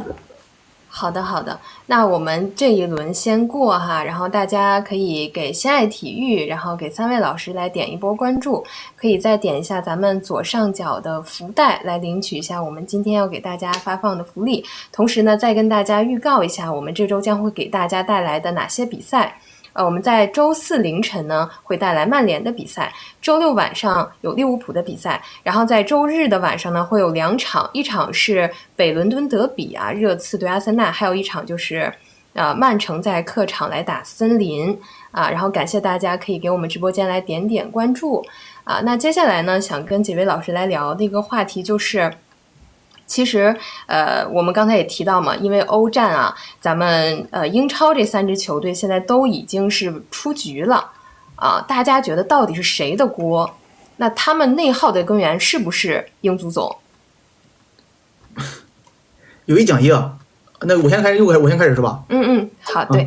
有一说一的，你要是看英超这个赛季的失败呢，曼联要背点锅的。这是我之前我一直在讲，作为3号种子，对吧？签儿很好啊，但是呢，这样就小组就爬了啊。确实，从英超共荣辱这个角度来看呢，好像是曼联掉了链子。因为作为3号种子啊，你最起码你要保证你能进8，如果曼联能进8进4，他分到下半区，或者说你超过英超内战，那么可能这个英超还能有一支动摇。那么要讲谁的责任呢？我是觉得啊，首先，在利物浦没参加欧冠的这个基础之上，其实整个英超唯一一个说是在欧洲一档的啊，就是叫做跟这个皇马跟拜仁去竞争的，唯有曼城。阿森纳呢，毕竟是欧冠新军，他这个人太年轻了。你看阿尔塔自己比场上队员还紧张，他在场下看他那个脸都发白啊。那作为一个少帅啊，他能打到8强就已经算是很不错了。赛前也没有人觉得阿森纳对吧大概率过拜仁这关啊，都是觉得拜仁啊在这种情况之下他是能赢阿森纳的，可能赢的这个难度大小的这个就这么一个说法吧，难度大小的阈限。那么除此之外呢，你像曼城输给皇马这场比赛呢，只能讲我有一说一，曼城确实运气上稍微欠缺一些啊。那么在很多绝对机会啊，你包括德布劳内啊，80多分钟2脚射门啊，你包括整个皇马被摁在这个禁区里10个人防守啊，曼城是围着他狂轰乱炸打了120分钟。这个世界上我觉得能扛住曼城这么轰100分钟的，可能就皇马一个队伍。他整个球队的精神属性，包括安切洛蒂啊，他临场排兵布阵，他的换人确实把换到刀刃上。卡瓦哈尔不行了，我马上上巴斯克斯帮助卡瓦哈尔。最后巴斯克斯对吧防不住，我这边马上把卡瓦哈尔拿下来，我再上这个比利唐右边后卫，我这个2个人去夹你，就防你脱裤。这个对于曼城来讲，这场比赛输啊，确实输的我觉得是不情不愿的啊，或者说输的呢可能运气上欠点，但是皇马绝对是赢的是光明正大。那么英超呢，你说今年真是到了这个时候我们要去反思什么呢？反思还是在赛程上面。你看就说曼城近2周要踢5场球，其中呢还有3个客场，因为一个这个叫做足总杯半决赛算客场，然后一个布莱顿是客场，一个诺丁汉森林是客场。那么你这样的情况下，他要飞3个地方啊，就是坐车或者飞3个地方，再加2个主场，其中呢有1场半决赛，3场联赛，1场1场欧冠8强，1场半决赛，欧冠8强踢120分钟。所以说曼城的体能被消耗的是非常非常大的，再加上曼城今年下场的引援其实不是很好，他摆弄席上能用的人买人不能用啊，你马特乌斯努内斯买过来能用吗？7000万等于是白烧，踢比上坐着看啊，他还不如说你说让切尔西买人最起码他能用，那他能上场，他都不敢上啊。所以讲对于曼城来讲，他今年的引援要是一个问题啊。另外呢，我是觉得啊，英超毕竟近5年拿了3座欧冠冠军，对吧？你不能说因为今年1年英超好像都淘汰了啊，觉得英超都是冲击波。确实今年呢，你像皇马、拜仁晋级了，你像下半区巴黎也进来了，多特也进来了，进得很好。但是你参考历史战绩啊，英超近些年的表现其实还是相当不错的。我觉得主要还是存在于英超球队呢互相使绊的使得有些多。比如说引援，我要买他啊，这个俱乐部看了啊，你要买了，你买成了，那我怎么办？我又怎么活是吧？那我就给你使绊子，我给你抬价。你像赖斯本身可能9000万，硬被曼城抬到1.2亿，对吧？你像这个利物浦跟切尔西在这个东窗发生的故事，我觉得英超呢就是没有共荣辱这一说。你像什么西甲联赛啊，包括现在意甲、德甲，他们很团结。德甲多特跟拜仁很团结，那是因为他们内部竞争不够大。拜仁球迷被勒沃库森拿了冠军，拜仁球迷没有说跟勒沃库森之间有什么beef，原因很简单，拜仁就没把勒沃库森还当回事儿。拜仁球迷觉得未来德甲冠军还是他的，但英超不一样。英超我觉得我印象中就是最明显的就是曼城淘汰了啊，这边呢可能英超其他球迷讲呢淘汰好是吧？冠军不要了，淘汰的好。阿森纳淘汰了啊，可能热刺球迷或者切尔西球迷淘汰的好。就是英超呢还是没有这个概念啊，更多的我觉得英超球队呢还是奔着就是说英超联赛冠军，包括英足总呢跟西甲跟德甲这些管理层不太同。关键英足总呢更多的他没有把欧冠当成优先级比较高。你看西甲会为了欧冠让路，对吧？这个德甲会为了欧冠让路，英足总心想我英超联赛我足总杯弄得如火如荼，你欧冠算什么？我凭什么给你让？这个方面我觉得英足总要背点锅的。这个赛程如果真是想打欧冠冠军，在这个英超这个能在欧战中有更多积分，或者说有更多的未来的话，这个赛程不能这么踢。你要2周踢5场球，这要把人踢烂掉的，这么打肯定受伤啊！所以讲，我觉得英足总在这里面问题也是有一些的。是因为英足总他其实安排这个赛程啊，不仅是球员啊，包括现在教练也都特别不满。足总杯之后，这个瓜帅直接在场下怒喷英足总，他说我有的权利就只能是在这儿跟你们来说一说这个事儿。那意思就是英足总可能之前也接收过一些球队的建议嘛，但是没有听，所以说也就造成了像曼城刚刚打完欧冠3天之内，然后又来踢这个足总杯，而且我相信很多看了这场比赛的球迷朋友也都发现就曼城球员体能真的是都在一个临界点了，硬撑下来的那下面交给王哥，我感觉我感觉王主席说的对，这个确实曼城的赛程太那啥了。其实我就说句实在话，从一个看球角度来说，曼城那场那几个球员那个体能跑不动那个样，我都感觉就挺心疼的。肯定不可能存在这个说趁火打劫这个心理那么严重，但是我确实感觉当时切尔西和曼城踢的时候，我真的感觉就是有点从重力角度来说，有点这个曼城有点太那啥了。太有点说可怜嘛，也不能这么说确实是这样。然后再一个，我觉得这个签儿抽的也是英超的。你像阿森纳对拜仁、皇马和曼城永远是这个欧冠的最强的这一档。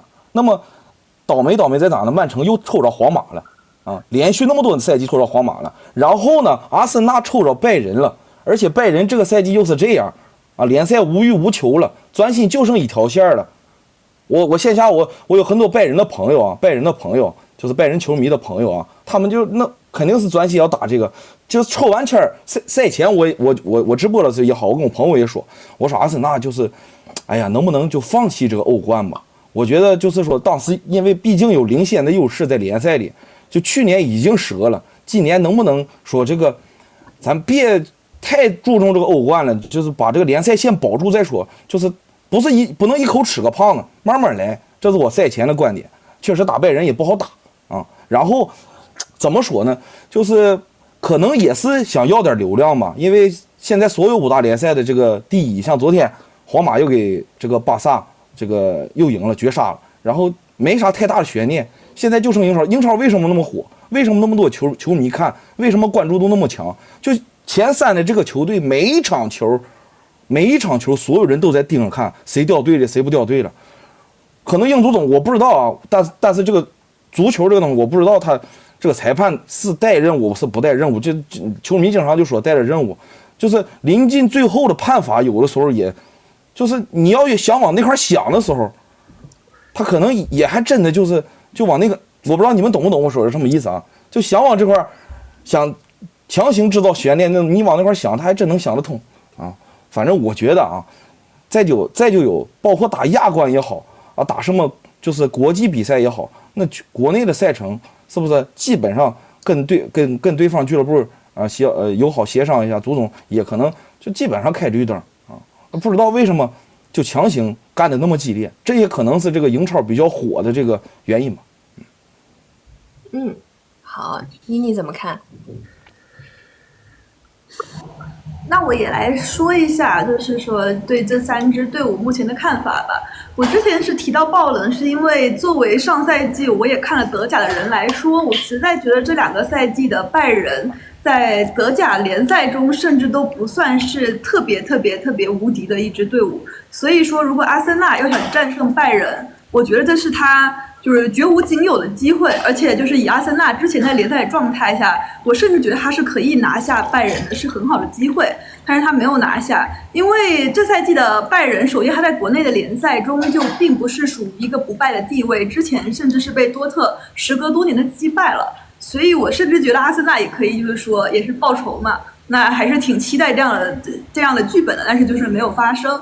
而就是说到曼城，我是觉得曼城在之前与就是皇马的那场比赛中，虽然说是全员伤愈，但是有很多球员就是你肉眼可见到他的情况下，其实并没有好到可以上场的地步。就比如说斯通斯，也就是我们蒋磊，就是我感觉他其实状态就是不够，不然的话就是大家虽然看着曼城就是他的整个储备军非常丰厚，但是其实他真正的就是能用满全场，并大家年龄和各种什么各种因素摆在这边，就是能真正去使用的球员，他其实并没有大家想象中的那么好。包括最近就是哈兰德是在他应力，就是说是应力骨折之后，他一段时期的状态都可以说是不怎么好，甚至差的一个地步的情况下，他输给这支马德里，我觉得是有一点算是情有可原。但是这场比赛，因为我也在现场，这场比赛对我来说，曼城在局面上，曼城一直是占优势，所以我不会觉得曼城这是一场惨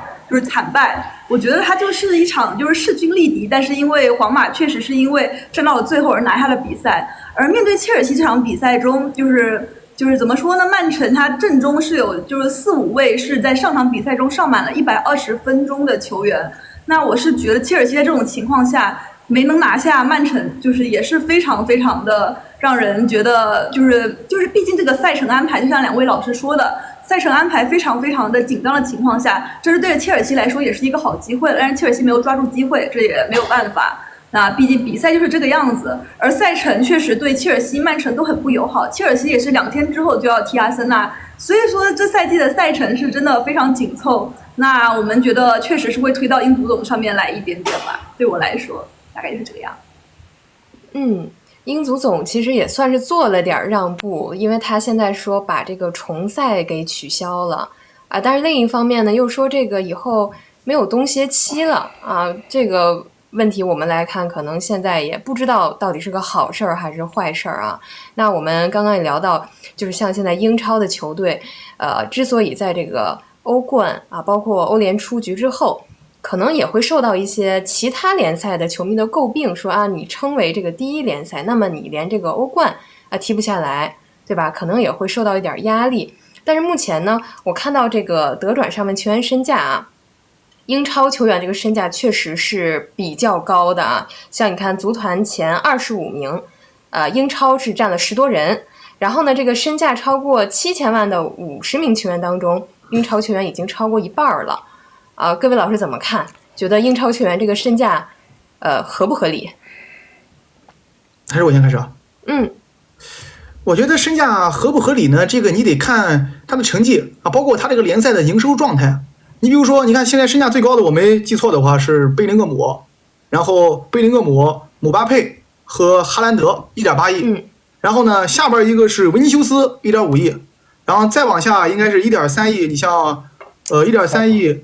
有几个1.3亿，福登、萨卡是1.3亿，如果我没记错的话。那么这样的情况的话，就是说前面3个人前面4个人有俩是皇马的，对吧？皇马的品牌效应较好，所以说我觉得跟他的宣发力度和他这个球队的这个足坛的历史地位是有关系的。那么你看姆巴佩，其实现在大家心里也清楚基本上属于是半个皇马的人了。姆巴佩的能力呢没话讲，他不管是去任何地方，他都是1.8亿，甚至我觉得他可能是全世界现在唯一一个1.8亿，剩下两个可能有点溢价。那么在此基础上呢，你像哈兰德1.8亿，他是因为去年曼城5冠王。你说5冠王，哈兰德去年英超最佳射手5冠王，他的身价如果不高，那才见鬼了。所以说呢，首先前面几个呢还有的说，但是呢，你看后边，你像福登这些东西，它都是因为英格兰本身它这个联赛商业价值高。所以说呢，他在自己的这个俱乐部的内部交易，或者说英超它的转会身价呢，相对来讲抬得比较高。因为我们这样讲，英超会有人抬价，对吧？法甲的身价低呢，第一，法甲联赛这个普遍认为竞争力不够，普遍认为它联赛模板不足你像这个优素福法纳很好的一个后腰，才3000万，但是因为法甲的关注度和它商业层面上没有给它拎上来。那么你像这个西甲，其实黄萨的这个身价也不低，他们俩这个俱乐部的这个商业价值很高。所以说我觉得这个身价呢，有些时候要跟你这个所在的俱乐部的商业价值要有一定的关系，而且呢，身价跟转会费还是两码事，对吧？你看，比如说安东尼身价可能2-3千万吧，对吧？可能我觉得去掉溢价，可能2000万、3000万，安东尼买的时候是1个亿所以说我觉得跟就是你的俱乐部的商业价值，比如说这个球员在曼联这个球员在曼城这个球员在这个利物浦他有一个很好的数据，那么在此平台之上，他的身价高一些。因为英超豪门多，所以普遍身价高，因为它的平台大，对吧？那在皇马，它的身价又会更高，在巴萨身价也会高，那么可能在拜仁身价也高。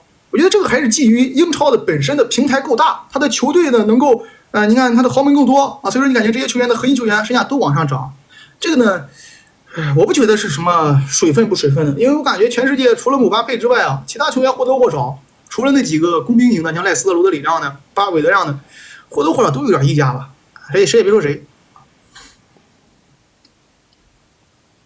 王哥，我挺同意这个王楚奇这个我齐胜这个观点的，就是我觉得一个从商业价值来说，一个从他所在的球队来说，比如说可能说福登1.3个亿福登要单拉出来，可能跟登贝莱跟这个谁比如说打这个边的位置，他这个可能个人能力可能没有他好，但是这个曼城确实福登适合曼城这个体系，瓜迪奥拉调教的也好。福登强在哪？他打边可能他强在这个传跑动适合这个曼城这个体系。所以说，那他现在他就是值这个钱，他在曼城所表现出的这个实力，他就是值这个钱，不存在说溢价不溢价的包括这个可能是这个贝林厄姆，刚才像齐胜说了，上赛季哈兰德确实进了那么多球曼城又是5冠王，那确实他就是这个价姆巴佩。我跟齐胜的观点，姆巴佩确实是唯一一个自带体系的球员，就是你把他扔到哪个队里，你都得用2-3个人去防。有的人说姆巴佩可能就有速度技术不是太好但是你拥有世界上最快的速度，然后还沾点技术，常常能看见姆巴佩站住了，2个人站住防姆巴佩，姆巴佩通过2个简单有效的假动作从中间就钻过去了可能打巴萨，可能巴萨踢的第一回合踢得非常好，那就是姆巴佩和登贝莱。随便姆巴佩往下底下突一个传回来就打进了这姆巴佩绝对是值这个钱的。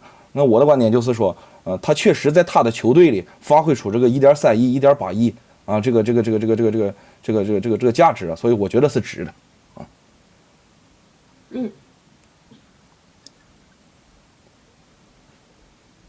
好，妮妮，是轮到我了。那就如我2位所说的嘛，就是我们可以看到排名前列的这些球员他要么就是球队的顶梁柱，要么就是球队亲自调教出来的太子。然后这个身价确实也是就是球队给他们堆出来的一个，就是能说是技术，也可以说是像他们说的品牌效应这个样子。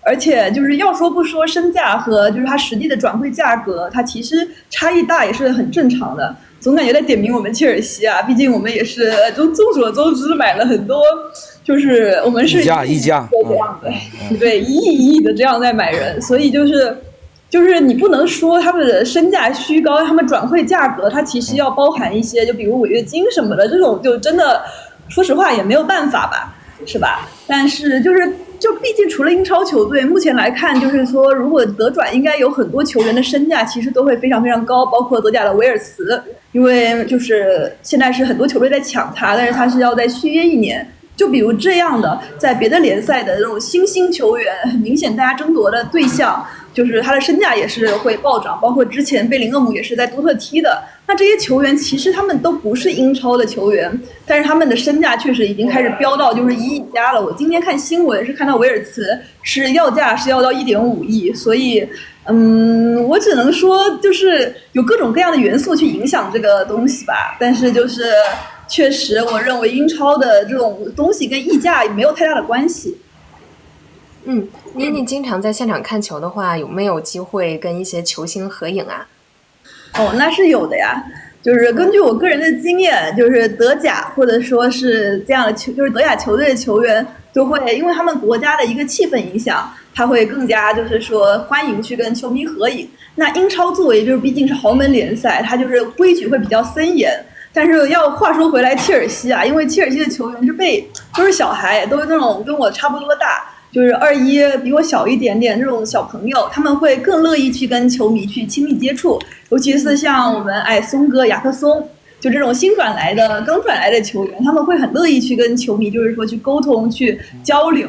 就是所以我觉得切尔西这一方面做的还真的就还蛮亲民的。像有些球队就比如说是利物浦，他会不太乐意，就是因为他们官方要靠这个营收，所以就是会就是说会禁止就是说球员去。切尔西有钱，切尔西有钱。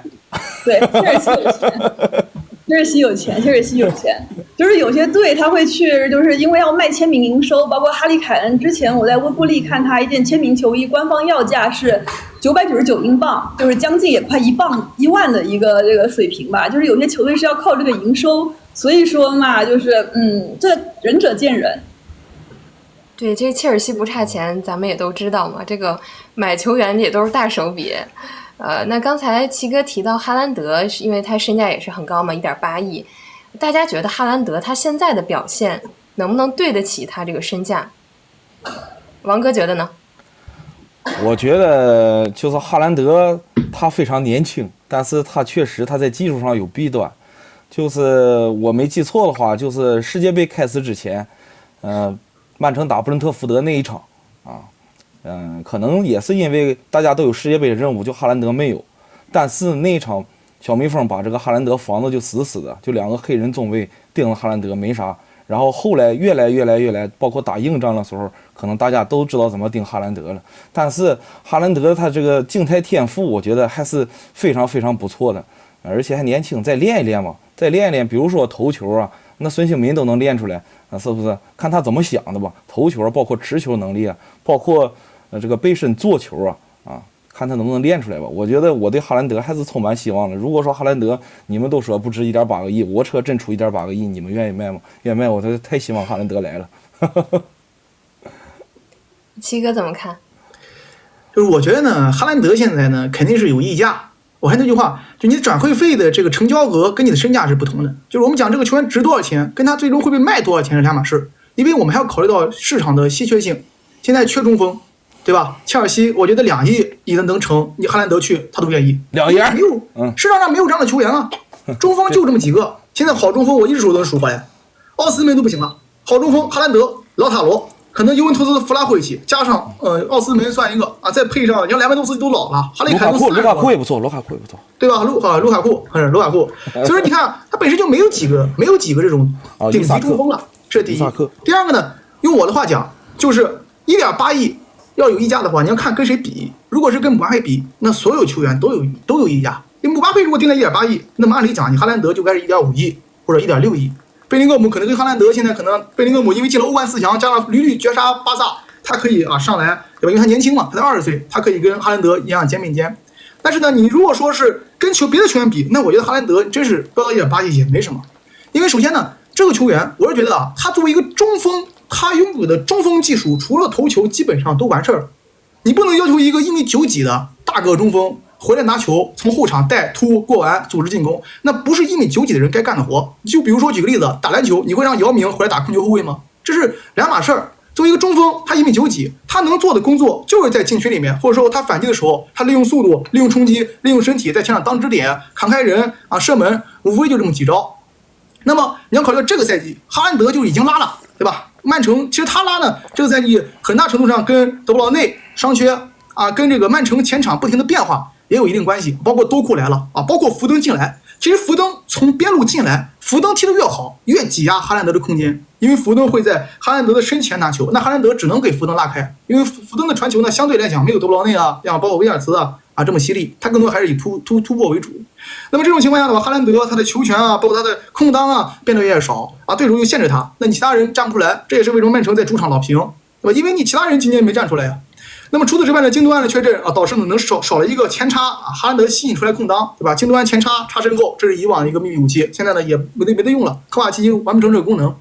所以我是觉得呢，哈兰德今年或许头球是他的问题，因为他才23岁。其实23岁咱有一讲一，我们想想历史上面这些速度比较快的中锋，23岁头球好的真没几个，23岁还不到练头球的时候。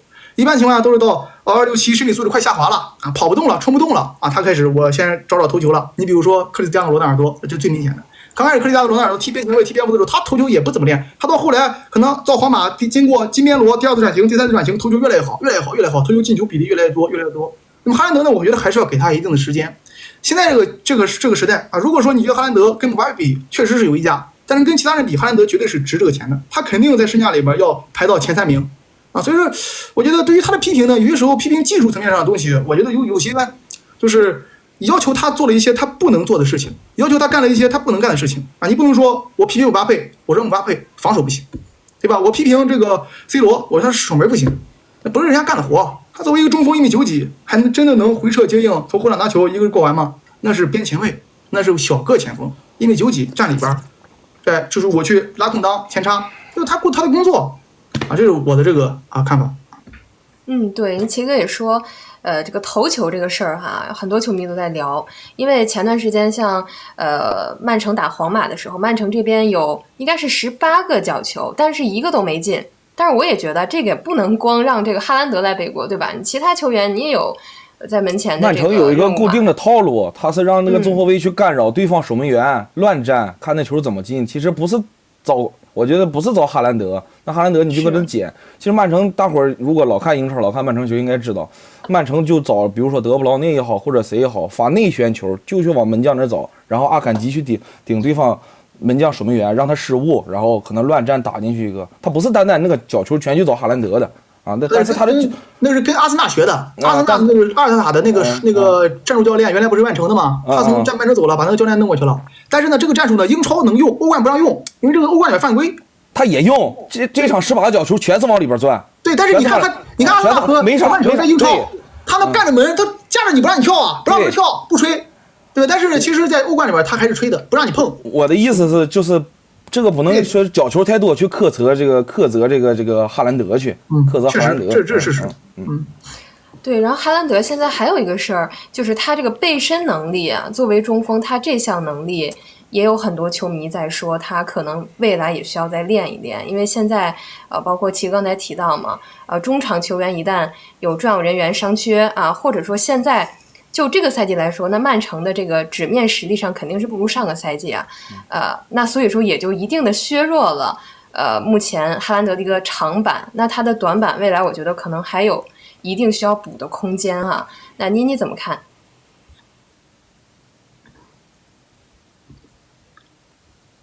好的，我先聊 OK。就是说实话，我觉得对我来说，我哈兰德，我觉得哈兰德他的未来的模板可能是我会偏向于巅峰时期的莱万这个样子的一个模板吧。就是我会觉得这个是哈兰德，就是哈兰德他现在应该做的，就是包括我认为就是背身拿球的能力虽然确实是很遭诟病，而且就是毕竟大家能知道哈兰德的他的身价。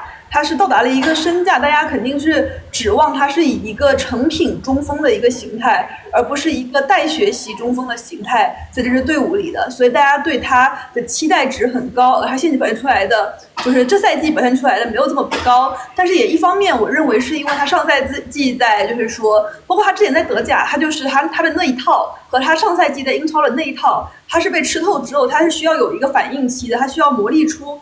他应对就是别人贴身防他这一点，他要去做出什么，包括我觉得跟瓜迪奥拉对他的指示也有一定的关系吧。然后就是所以我认为确实也说的是这个样子吧，毕竟是这个年纪在市面上的一个这个价格的中锋，他确实是有需要提升的地方，但是我觉得他已经就说实话，最近的表现确实是不太好，但是我依旧是觉得他是就是能变得更好的。未来还是有一定的潜力的啊，但他现在可能心态上也确实，可能最近心态也不太好吧，这方面也是需要调整一下，在未来争冠的这个阶段啊。那就曼城目前的这个情况来说呢，他在积分榜上，在少赛一轮的情况之下呢，是只落后于前2个球队1分，所以说还是掌握这个主动权的，那但是就目前曼城的近期的阶段来看，几位老师觉得他们，这赛季夺冠的希望大吗？或者说你们觉得哪队更大一些？那肯定是曼城大呀，曼城多稳定啊！曼城经历了多少个赛季，就是最后边冲刺阶段跟利物浦搏杀呀，然后可能别的队的球员，可能就到了赛季末，我不知道是不是啊。如果我是别的队球员，我都有点，肯定是有点，包括别的队的球迷都有点忌惮曼城这个稳定性，而且他伤员什么，逐步也复出了，然后这个。怎么说吧，哈兰德可能最近走背字吧，也不能说哈兰德这头球就是不行，那确实皇马那一场防的也好，是不是啊？所以说我觉得就是讲这个联赛的稳定性，包括虐菜的能力，瓜迪奥拉的这个边路叠瓦片擦肋部啊，这个还是比较好的一个爆破的这个破密集防守的一个好的这个战术办法啊。你像你要给切尔西给我们波切蒂诺根本没练出来，根本没练过。就是如果人家死守，就是从左边倒到右边，右边倒到左边，啊，倒不进去怎么办？给帕尔默单干嘛？啊，不行，给这个圭哥单干嘛？啊，但是曼城这些还是比较强的，包括福登、碧玺的穿插跑动，虽然说碧玺不是那么犀利，但是人打的熟啊，叠瓦片3个，呱在一个边能做出3套这个进攻体系。包括打切尔西那个球不也是内部吗？德布劳内一插，现在多库这个赛季末状态还好了。其实多库以前曼城，就强对话的时候，特别是打切尔西上一回合，叫古斯托防的挺厉害的。但是多库替补上场以后，无论是打曼城、打切尔西这2场表现都特别好啊。其实破密集防守不但需要这个内部，也需要这个个人突破啊，包括远射。有的人也很神奇，包括赛季末，比如说像以前的京多安呀，包括罗德里呀，那都是远射好手，啊，包括真是命挺硬，包括孔帕尼那一脚啊，都挺硬的。我觉得运势这方面，能那个利物浦和这个阿森纳全都掉队，同一轮掉队，我觉得运势这边可能还在曼城这边，我觉得曼城挺有希望的。那不过阿森纳这一赛季。自从是24年之后，其实他的这个状态还是有目共睹，包括防守端的表现。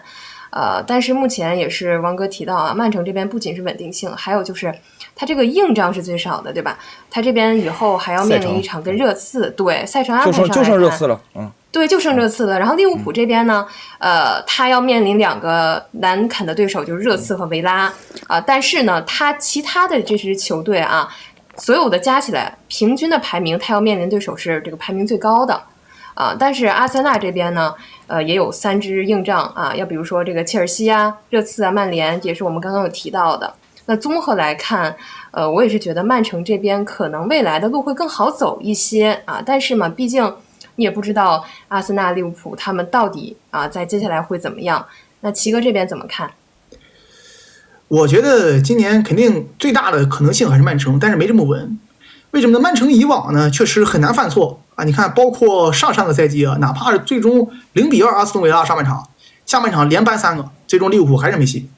我觉得对于这个现如今的这个叫做英超形势来讲，不怕曼城输，其实我觉得他有可能要平，因为现在曼城的这个破密集防守遇到了一些麻烦，包括哈兰德这个伤到底怎么回事？看现在这个腿筋，他上场比赛没踢。下场比赛他的腿筋你要保护，要不要上？如果他不上的话，那么你少了一个大中锋，在虐菜的时候是会遇到很大麻烦的，因为你少了一个攻击武器，4路的传中，你甭管哈兰德有没有头球，他站里边他杵那儿，你要不要防？是吧？你最起码派2个人跟着他最起码能做到心理防守。所以说呢，曼城现在呢，哈兰德的伤其实会影响他后续在英超的争冠形势。而且呢，其实利物浦现在呢，如果他能够把这个劲儿找回来，他下2比赛全胜，曼城平1场应该是利物浦冠军，因为利物浦现在净胜球。我上次看还是比曼城要多一些的，当然后边比赛怎么样，我们现在也没有办法去说进球上的事情。那么现在曼城呢是2连客客场打布莱顿，客场打诺丁汉森林，1分不能丢，难度挺大的。特别是3天之后踢布莱顿，2天之后踢诺丁汉森林，你别看对手好像不是特别强但是呢强度大呀，强度够大。他所以说会不会不丢分，敢不敢轮换，瓜迪奥拉会不会换人会不会崩这个东西都是在英超考量范围之内。我是觉得今年利物浦其实还有一个机会有一说阿森纳确实呢相对来讲困难一些，但是赛程太困难了。那利物浦虽然客场居多，但是呢现在还剩单线。如果这是克洛普打鸡血再咬牙，对吧？真是追到最后一轮，你说曼城有没有可能在热刺身上平1场，对吧？如果利物浦能赢的话有没有可能在布莱顿身上平1场有没有可能最后在其他的队身上平1场？我觉得还是有这么一点可能性的就是英超争冠，我觉得还没结束还是有很大的悬念的。期待吧。是的，而且阿森纳这边我是觉得他净胜球，因为现在还是有优势嘛，未来说不定这一点就能够用得上。那妮妮，你后面有什么安排？会不会去现场看一些关键的比赛？我接下来的比赛基本上对我来说我是至少是切尔西和热刺这场，我必须是会到达现场的。毕竟大家都懂，就是 We hate Chelsea。就是对切尔西球迷来说，就是踢热刺真的是一种执念，而且这赛季我们踢热刺的上一场的战绩是很不错的所以我还是很看好这一把咱们能拿下。然后之后因为曼城是从欧冠中淘汰了，就加上我最近交作业嘛，就是交作业完之后，我可能就是欧冠我要去看一下多特踢大巴黎的，我觉得这场也是蛮有意思的，毕竟多特有点像一个这赛季大家说实话，一开始在欧冠从小组赛开始，大家就不看好多特，觉得他是个软柿子好捏，就是一路捏到现在，发现这个软柿子还没走，而且还有就是有可能再往下进去。所以我其实真的因为多特，我其实心里觉得很有可能是罗伊斯的，就是最后在多特的一年了。那我也是希望能看到多特在就是这个欧冠中能走多远了。加上温布利这个球场对多特也有一些特殊的意义，他如果能过掉大巴黎这一关，我觉得还蛮有意思的。这是我接下来会看的，我觉得比较有意思的一场比赛，大概就是这个样子。我刚才笑了，我不是说那啥，我刚才笑了。他讲到打热刺第一轮，我一下想到我杰哥了，这才帽子戏法，就切尔西球迷一下就能 get 到那个点。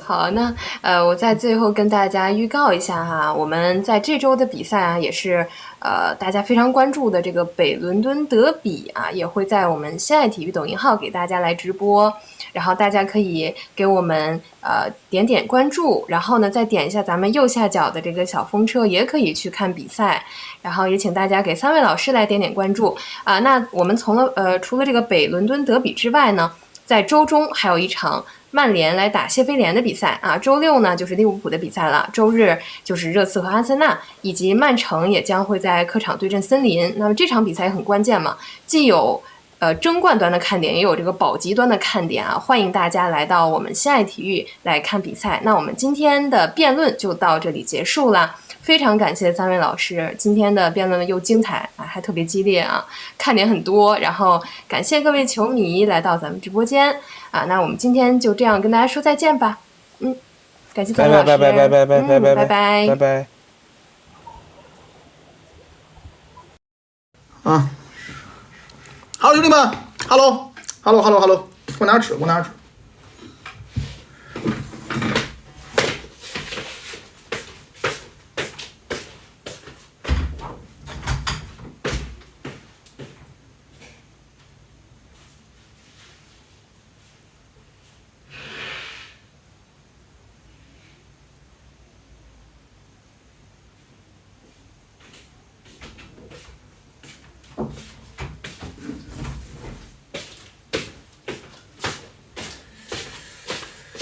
Hello 兄弟们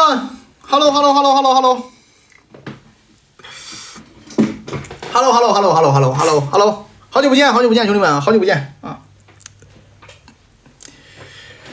下次再战，人节目里面就要这个效果，连线还干吗？干个屁啊！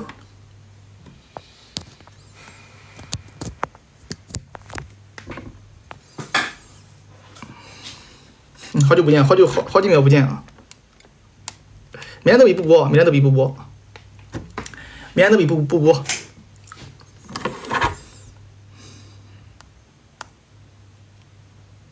小黄把那个刚才锦囊发给我啊！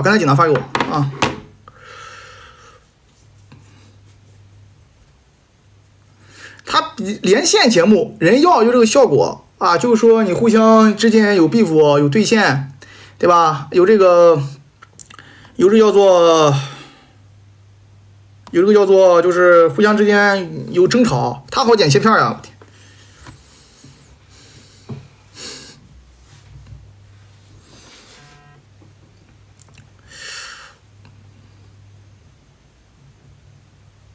我天，我觉得我火力不够猛啊，我的火力还可以，我火力还可以吧？啊，火力还可以吧，兄弟们，还行。这有什么火力不火力的？我去啊！我们俩点都不一样。我说的点是加拉格尔应该上把恩佐拿下来，打双后腰4-2-3-1。他的意思呢，王哥六的意思我听懂了啊，他觉得切尔西踢的已经很好了，这个战术呢也还行，主要是没进球啊，就很满意了，这是两者之间的区别。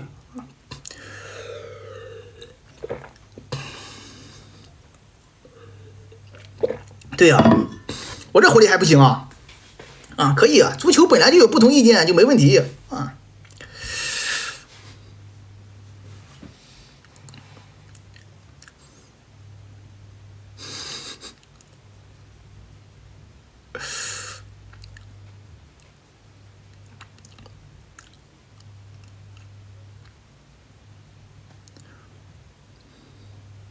锦囊没有，锦囊那个在前面还等会儿，等人他们都上来了，我给他们把这个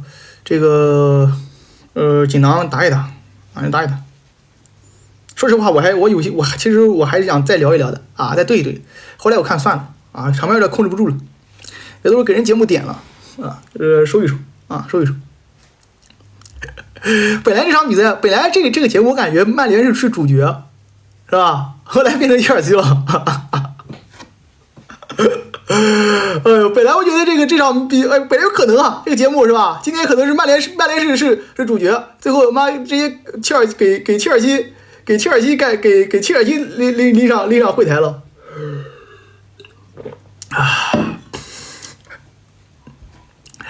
下一个啊，下一个啊，这个我们来读锦囊吧。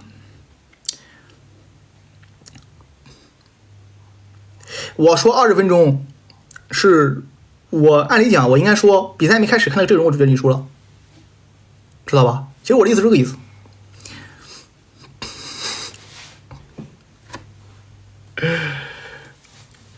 下一个啊，这个叫做山队人哈兰德。为啥我一周没看直播？昨天就搞了个大的。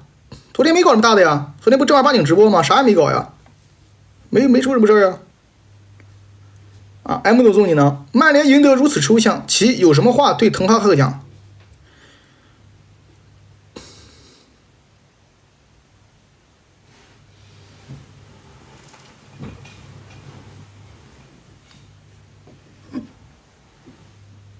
如果昨天输了，滕哈赫不下课，我一场曼联球不会再看了。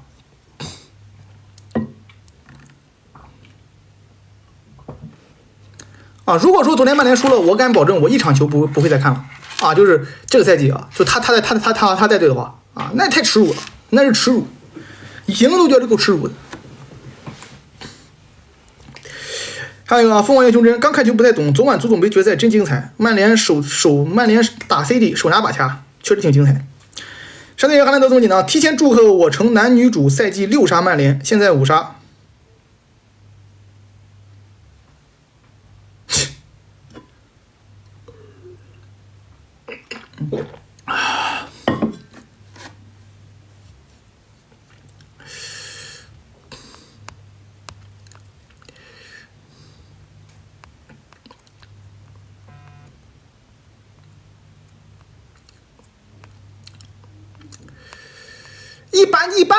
一般来讲，足球比赛是这样的啊。一般来讲，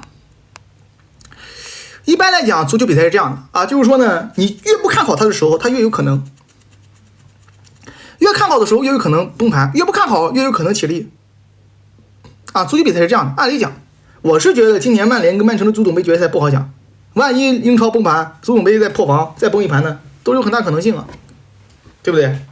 啊，加油！啊，加油！我们代表切尔西干掉曼城，好吧，兄弟们啊，车模押金啊，车模押金，对吧？这个是很正常的一件事情，我觉得是经常遇到这种事情的啊，经常遇到这种事情，车模押金啊，车模押金。下一个，这个凤凰岩青春，蓝色衣服曼城差点赢了红色衣服曼联，这不白没赢吗？不成输了吗？成输魔赢，他说很酷，其第一次想我魔输了，看破防了，这什么球队呀？昨天滕哈格的问题啊，换人太抽象了，教练队员有问题，能力不行，拉倒吧。现在曼联真的一点找不到以往那感觉。以前呢，你看曼联比赛像看谁呢？像看这个赛季初的利物浦，知道吧？以前有一讲一，以前看曼联球呢，会像是看这个赛季的利物浦一样。但是呢，现在呢，他不是这么回事了啊。现在的话，你看曼联比赛，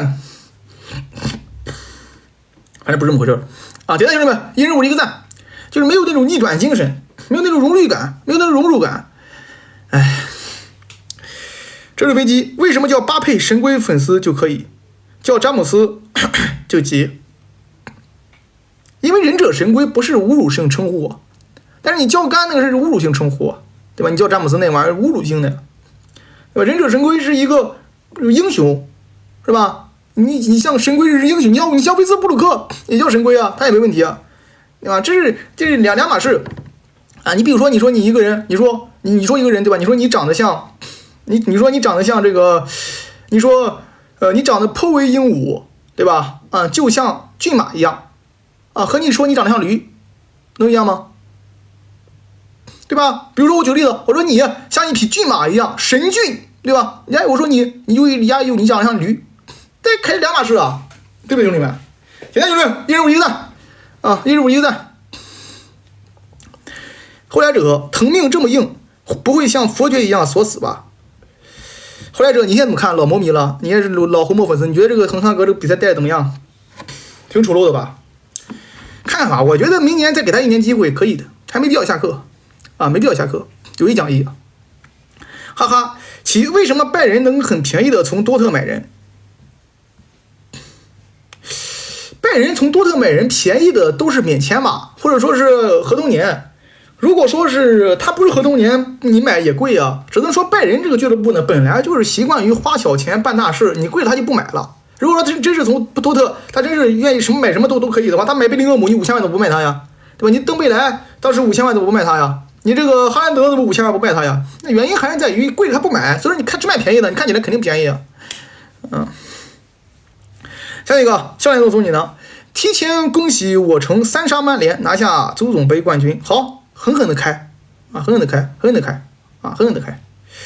王楚吉爱阿姆拉巴特总锦囊，其3-0是否替代2-0成为新的比分陷阱？按理讲呢，我们解说的时候3-0是锁定胜局，实话实讲，对吧？你们也看过不少足球，你们也看过不少球，我们经常听的啊，一般情况下1-0是首开纪录，2-0是再得1分，扩大领先优势，3-0呢，一般情况下我们叫做锁定胜局，对吧？70分钟，这种比赛呢就属于是开了眼了啊！你要说是假球我都信的，有一讲一，实话实说啊，没辙。不可大家总锦囊，其我脚踝90度崴脚，痛了1个月，但拍片没事，可能韧带的损伤，拍个核磁似的啊。如果没事就歇着就行了，1个半月歇2个月嘛。一般情况下会疼很久，我以前都疼3个月、4个月、6半年都有，很正常，很正常。哈兰德不拿结局不改名，瓜走成可能为哈制定周末战术吗？但瓜走哈就走，可能啊。哈兰德走了，瓜迪奥拉走了之后，而且我跟你讲啊，很多哈兰德球迷呢没弄明白一件事情，你们可能是因为哈兰德去曼城才喜欢哈兰德的，是吧？我觉得从多特看过来的球迷呢，你们要明白一件事情，就是哈兰德是一个易伤体质。他在曼城不怎么受伤，这是因为曼城保护的好，他跑得少，冲刺距离巧，他的这个打法更能够养护自己的身体。如果说他真的去踢了这种冲刺的这种足球，他可能连伤3次就丧失爆发力了，他会脆呀。但他好看归好看，足球呢会有很多向前，但他也脆啊。所以说，对于这个哈兰德球迷，你看鱼与熊掌不可多得，对吧？如果说真是你要培养中锋战术，那么你可能就容易受伤，可能他打得多就容易受伤。如果说他不容易受伤，在曼城这样的，他职业生涯更长久啊，还是看你怎么想吧，还要什么？上个赛季哈兰德在曼城就很少会有长距离的大范围的这种冲刺跑啊，他跟在多特还不一样，你就可以观察一下在多特，他在多特呢很多时候呢是有单季闯关的，很多时候就是类似于应该是打卢顿吧。对吧？哈兰德挂那个人跑，把那个人撞倒打进球，那在多特是经常出现这种局面，但在曼城还是比较稀少啊。他以前真挺脆，这个不知道什么原因，要不然你看应力性骨折什么概念？他身体太大了，导致他的脚呢容易骨折啊。下一个啊，这个下一个总引呢，其预测一下马上开始的国奥比赛能赢吗？那希望能赢吧啊。国奥比赛我现在不太想看啊，有一说一，这个程胜啊带着队伍。确实是挺精彩的，能力很强，有很多的想法啊，赢了是吧？啊，赢了就行啊，赢了就行。减重呢有减重的坏处，哈兰德一减重呢，扛人不一定扛得住，所以这个东西，很难办，是吧？啊，一减重呢，他就体能可能有威胁，没减重呢，他可能这个身体有威胁啊，这个东西很难办啊，这个东西你看怎么去取舍，下一个啊，卡林顿蝎子，爱谁来谁来吧，无所谓了，疼必须走。明年别急，真的，最起码赢了，明年别急。我觉得呢，昨天这个比赛呢，第一队员抽象啊，第二呢换人抽象，其实最大的原因还是因为滕哈格轻敌了，他3-0之后没把他当回事儿，他觉得怎么样都赢了，所以说换人呢越随意，他换人一随意呢，把人一换晕了。我觉得这个比赛呢还得等等吧，现在没人可换，没人能用，纳格尔斯曼也续约了，是吧？市场上的图赫尔，你真让他来拜仁吗？真让他从拜仁来曼联吗？他是打杯赛的，联赛不一定怎么着呢。拜仁包括曼联现在这个更衣室氛围，与其如此，你现在这帮人也能力也不够啊，不如滕哈格再干1年，背锅，明年再买点人再看看吧。啊，先别急，先别急。下一个啊，不要好跑步，曼联就是皇马，点球战胜 CD， 你就说赢没赢麻了。低调兄弟们啊，赢麻了，点赞，165一个赞，给曼联点赞啊，赢麻了，赢麻了。哦，刚才还有几个电池漏的啊。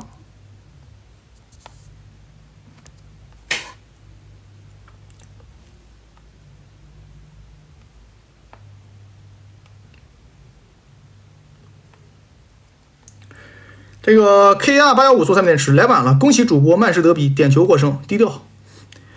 柳絮的深情就是送3电池。其中如果滕下赛季把双德带来曼联，你会支持他留任吗？双德是谁啊？贾拉德、兰帕德啊，带来曼联当助教，走人吧！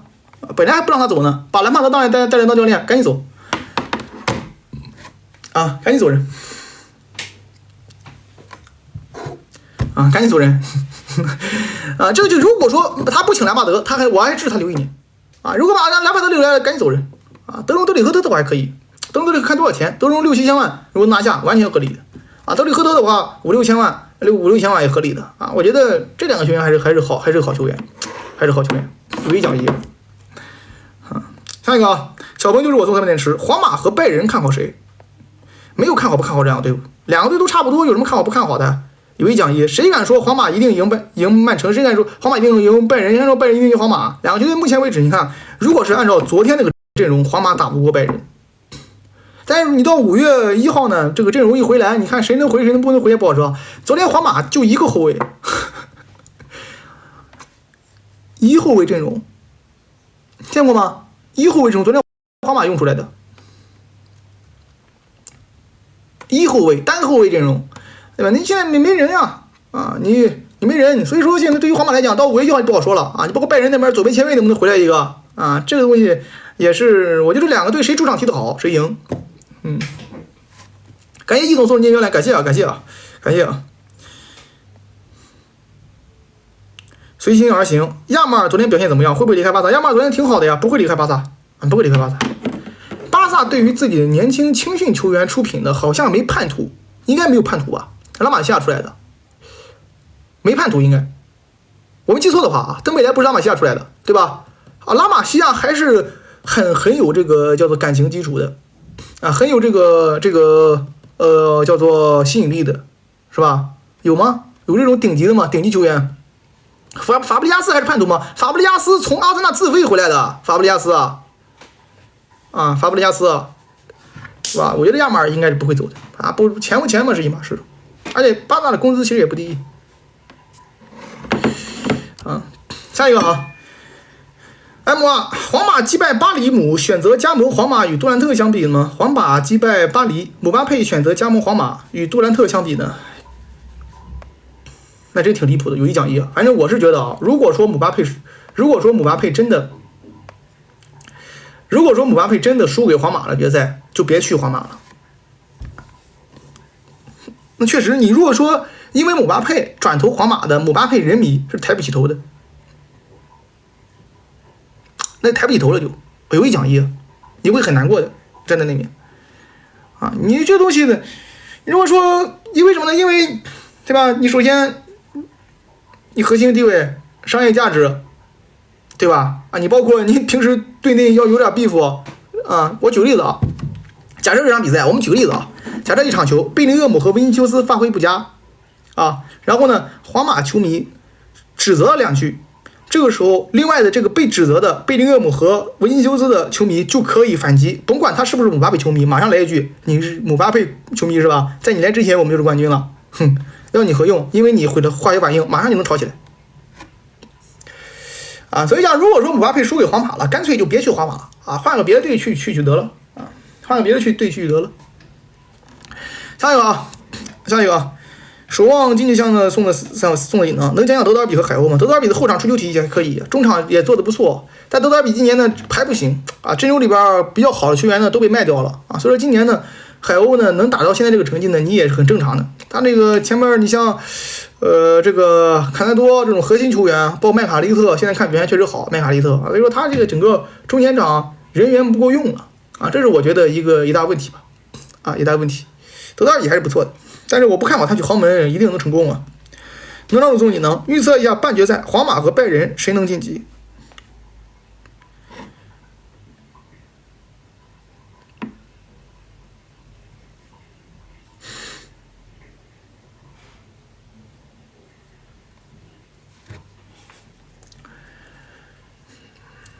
这说了很多遍了，这种没法预测啊，硬猜一个是吧？啊，要硬猜一个，我可以猜一个啊，我觉得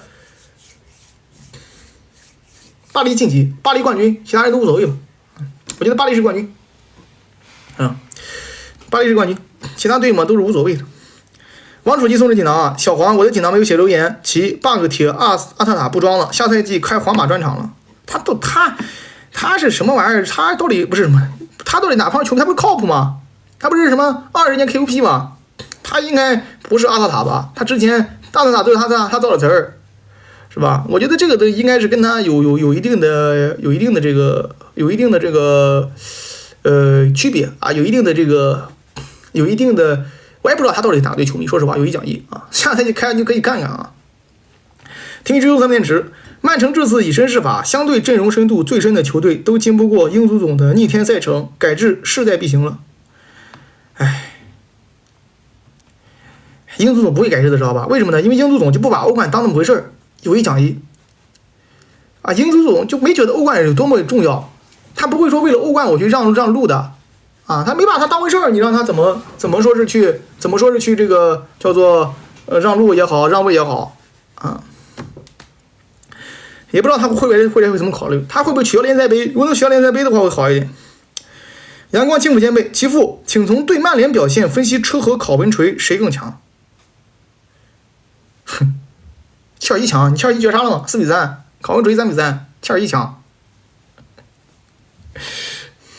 对吧？啊，你车强啊，你车强，那又讲什么？你切尔西绝杀了呀，4-3。FA 送3个电池。曼联拿足总杯冠军，但是明年张某带领国米拿欧冠冠军，其愿意吗？曼联拿足总杯冠军，但是明年张某带领国米拿欧冠冠军，其愿意吗？愿意啊，对吧？曼联拿足总杯冠军是可能的，国际米兰拿欧冠冠军可能吗？在张某的带领之下，也有可能，也有机会，对吧？明年可能国际米兰就能赢了姆巴佩的皇马，暴打，也有可能暴打明年继续补强的曼城，暴打，也有可能暴打，对吧？明年可能进欧冠的利物浦，暴打。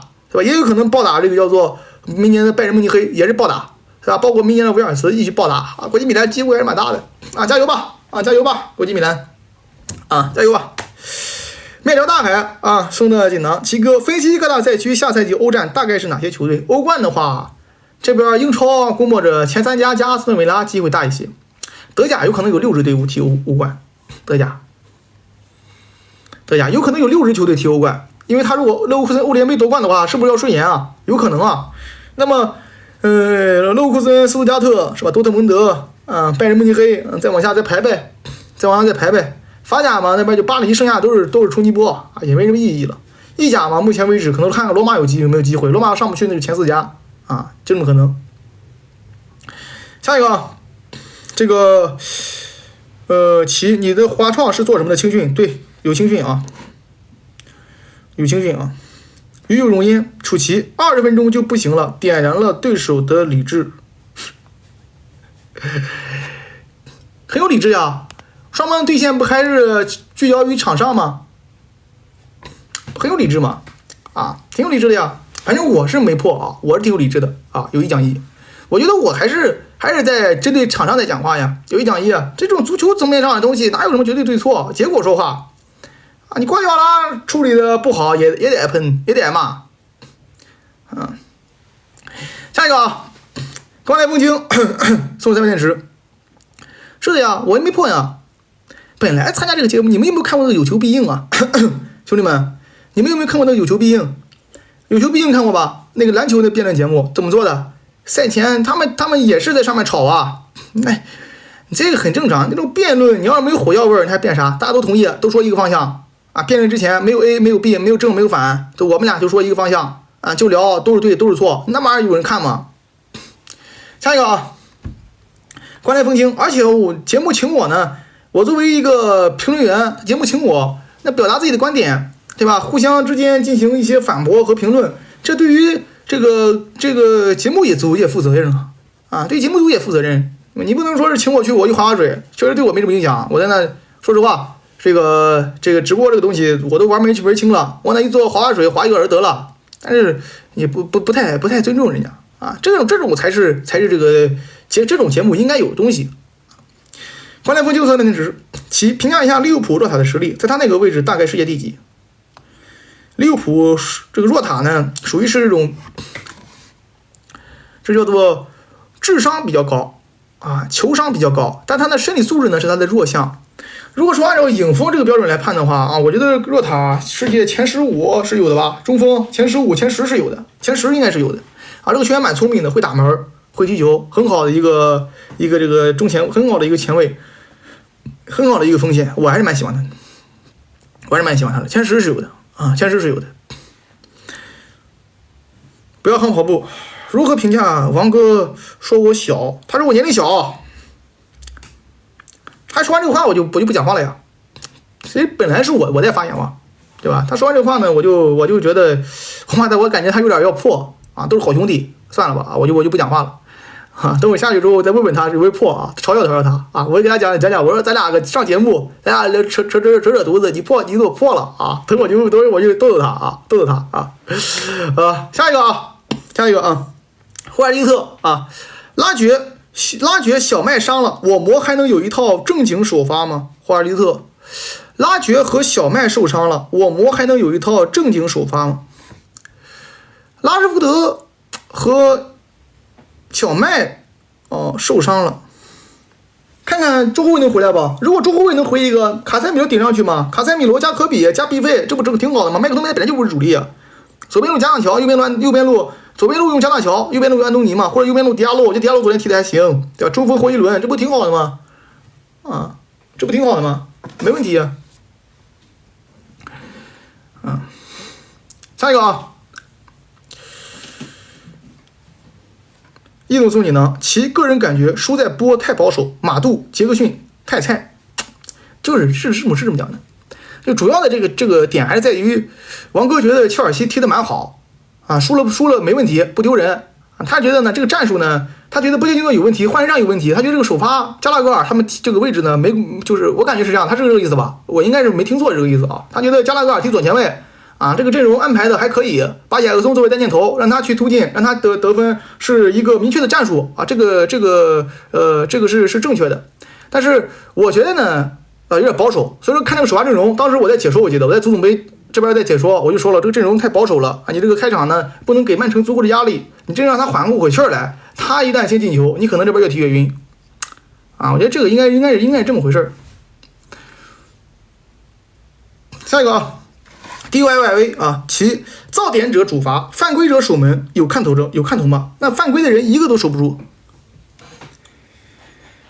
你们可以自己去球场试试啊！如果说我来射门啊，或者你找一个会打门的去打，你让一个不会射门的人去守，你根本守不下来啊！你根本守不下来，你都不会扑啊！你自己扑一下就知道了，扑球很难的啊！扑球，对吧？扑球本身来讲，它就是一个很难的一个事情，它本身它就跟你这个叫做挑射啊，跟你这种打门啊，这是两码事。啊，扑球是本身就是一个很难的一个事情啊！你要让犯规者去守，一个球都守不出来啊，一个都守不出来。右边对击啊，其支不支持 DNA 卡里克带队学习阿森纳？现在还不支持，现在曼联不是这种卡里克能玩的。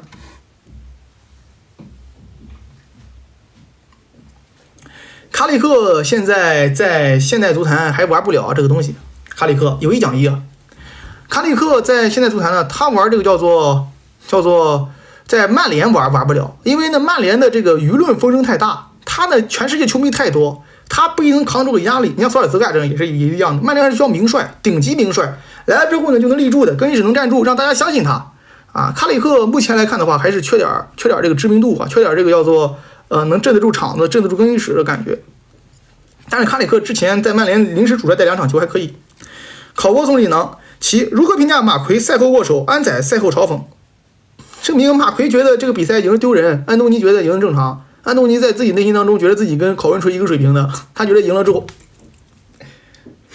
对吧？马奎觉得哎呦真丢人，我英格兰国家队主力啊，我这个世界杯、欧洲杯亚军，对吧？英超争冠球队啊，我跟你搁这儿，对吧？啊，他觉得丢人了，他不跟你庆祝。啊，这两个感觉啊！你包括霍伊伦也庆祝的，也觉得跟他们水平差不多，确实差不多。谈话森林中你呢？其实我叔昨天遇到罕见级别的假球判罚，难受生气啊！诺丁汉森林啊，加油吧诺丁汉森林！今年也被扣了分，而且你这个主要是卖人卖的不对，不该把布兰约翰逊卖掉。今年保级，应该还是有很大希望的，因为底下3个队呢，我觉得不一定能追上来。斯坦福桥送小破车送的锦囊。古有诸葛亮七擒孟获，今有 CD 6擒我魔。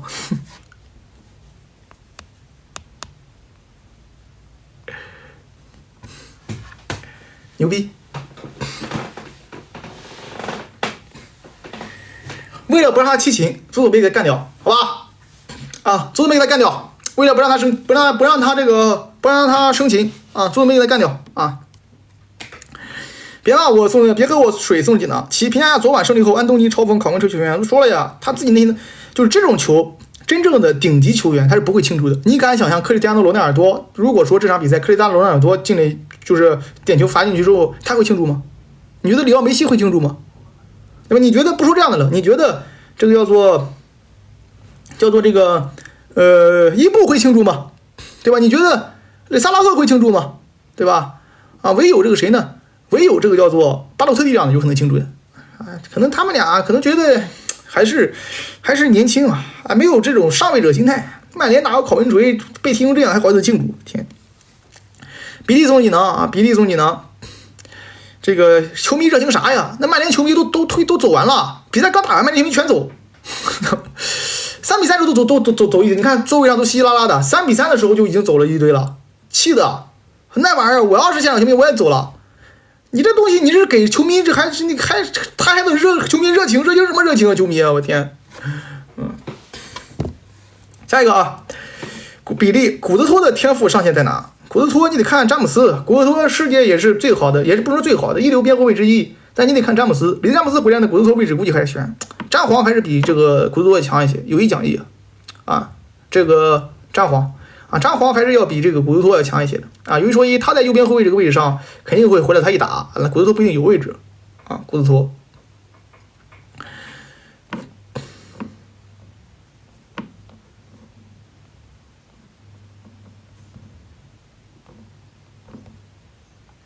内马尔送的锦囊，都怪曼联让我没回对象信息，今天哄2小时。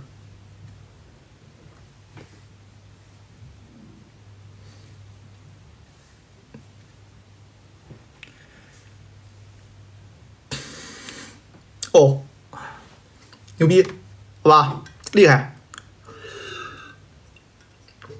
那我能说啥？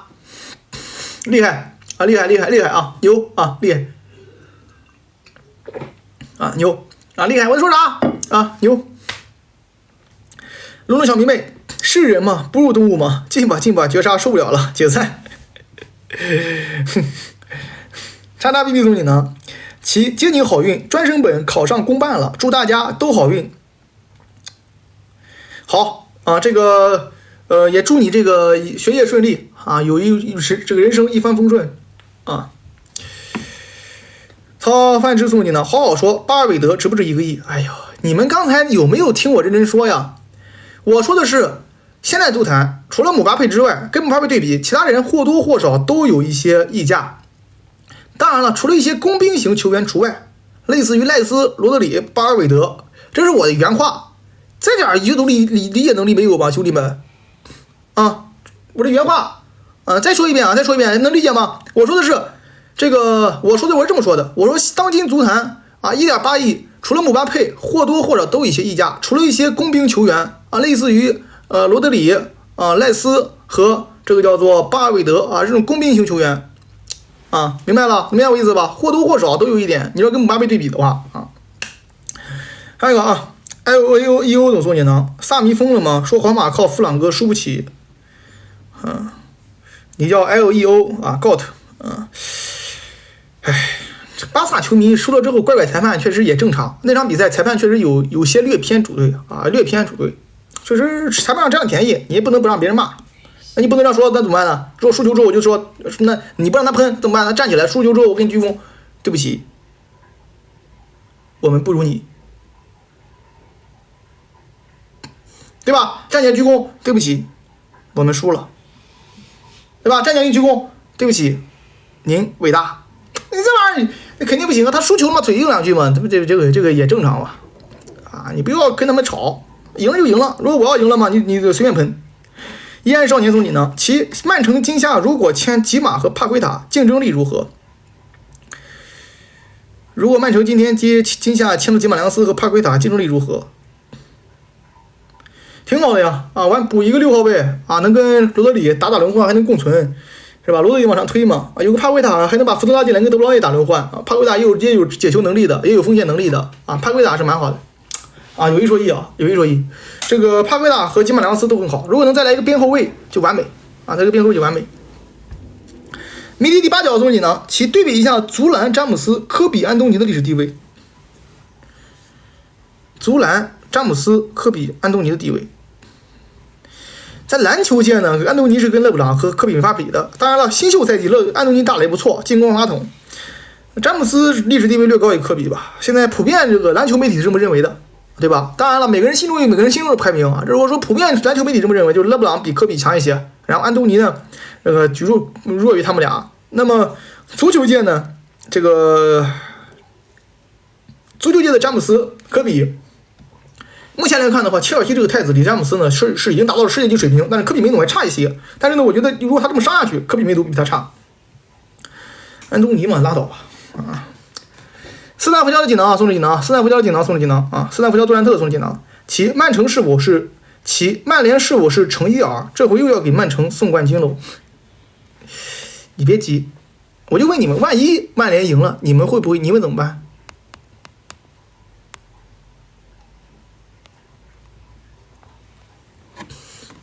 啊，我就问你，万一他要是赢了，你们怎么办？赢了你吃，啊，就是万一是吧？真的有人觉得曼联打曼城1分胜算都没有吗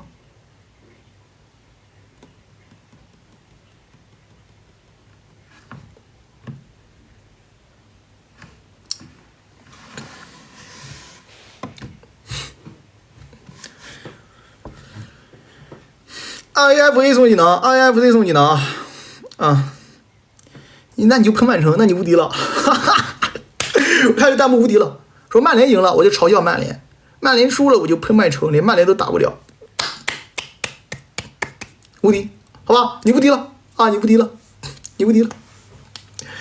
RVFA 送你呢啊，奇仔 RVFA 送3电池。奇仔，足球场上哪些位置天生适合左脚球员？提出了理由。左后卫啊，左后卫、左中卫，对吧？因为为什么左后卫和左中卫，包括右前卫？为什么呢？因为右边前卫你的主要第一速张是往里走，把边路留给边后卫嘛。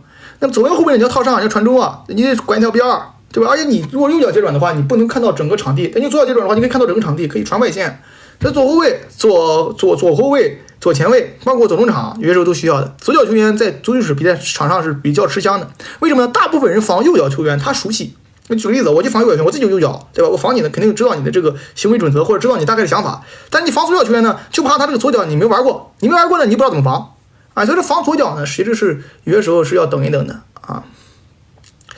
下一个啊，克隆总检呢，巅峰的诺伊尔听说被劝踢中场，诺伊尔真能踢吗？假的，你真信守门员能踢中场？出球再好也踢不了啊！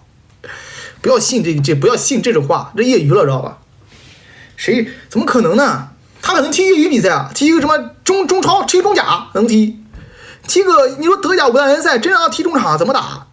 我跟你讲，守门员跟正常队员是不在一起训练的，守门员训练单独练的，只会有参加一些合练项目。但是就是球员是每天都在练这个足球场上战术，守门员更多是练门线技术啊！你这玩意儿你怎么能换你比呢？体能就不够用，肯定假消息啊，这种不要相信啊，不要相信啊，不要相信。幸运总体呢，曼联在英冠保守能进前8，赢一赢吧，有意讲义，赢一赢吧。几比几？说了那么多有的没的，我就问你，谁赢谁负？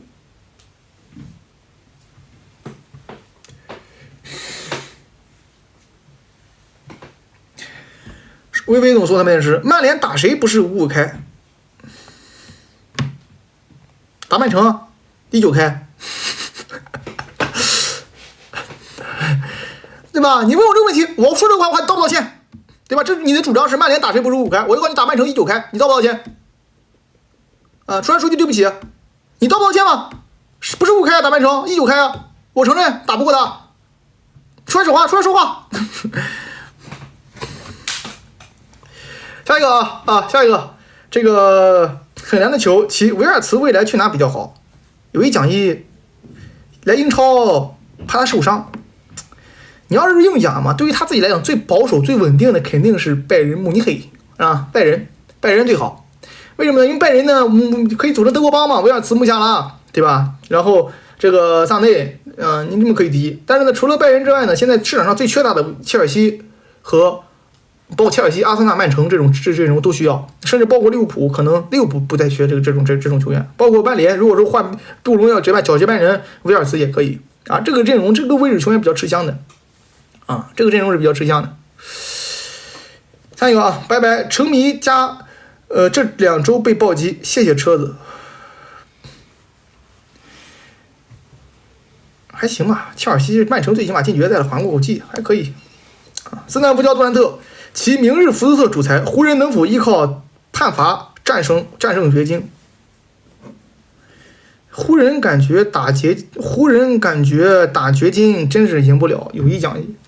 湖人主要是浓眉打不了这个谁，浓眉打不了那个于老师，差距太大了，浓眉扛不了他。然后呢，内线被爆，对吧？那你只能靠外线手感。那湖人这手感呢，就那样吧。你又投不炸，你不像巅峰的这勇士能给他投炸，你投也投不炸呀。往里杀呢，他往里站，50个罚篮有多难？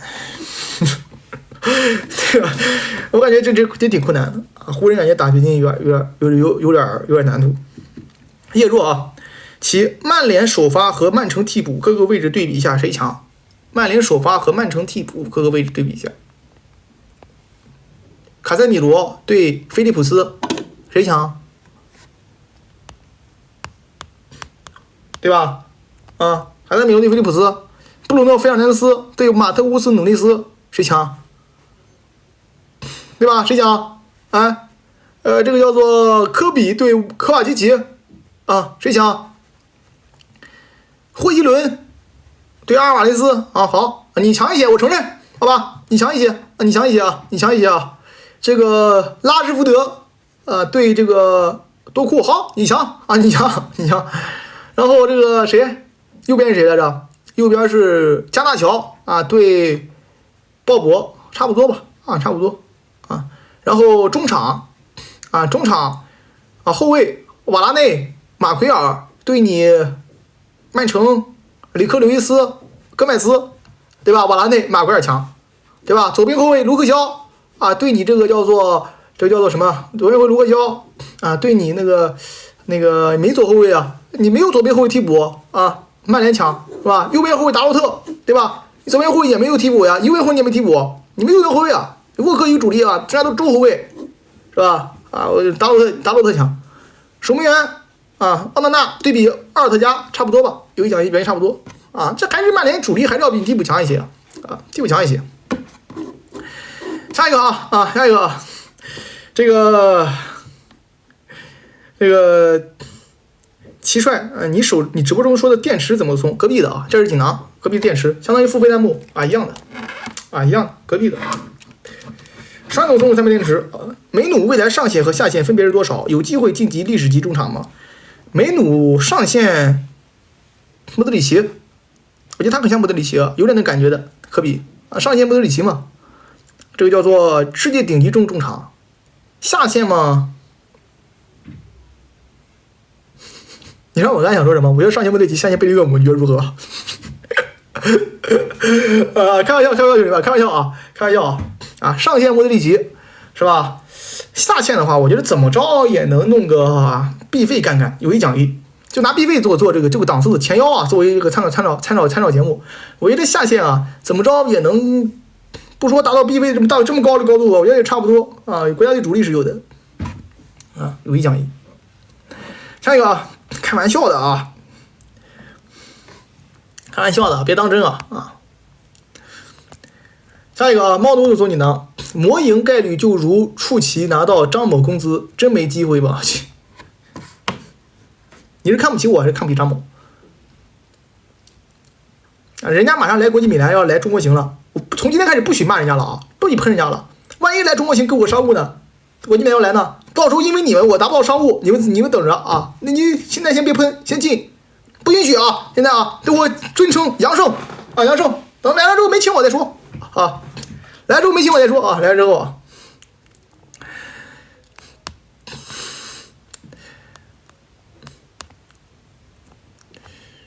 驼总说你呢，其考研到1上岸了，播米兰德比吗？感觉有节目不播啊，这个休息一天，太累了，明天还要播阿森纳跟切尔西呢，休息一天吧，休息一天太累了。考研到1上岸，那你挺尽力啊！沾沾喜气，兄弟们，点赞，一人51个赞，沾沾他的喜气啊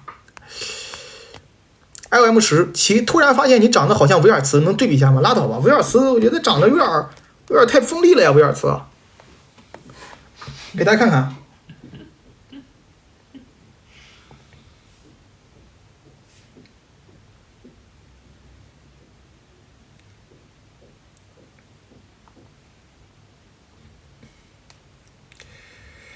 你看维尔茨，看长这样，他长得稍微有点硬啊，我感觉有点硬是吧？啊，我觉得我应该长得像索博斯勒伊啊。你看维尔茨长得也蛮帅的啊，维尔茨长得也蛮帅的，他是眼睛跟我挺像的，双眼皮，但是我感觉我更像索博斯勒伊啊，感觉有一说一啊，对吧？我感觉我长相可能更符合索博斯，反正我照镜子每天都会有恍惚，我觉得是不是索博斯勒伊来了啊？我感觉我更像他呀，索博。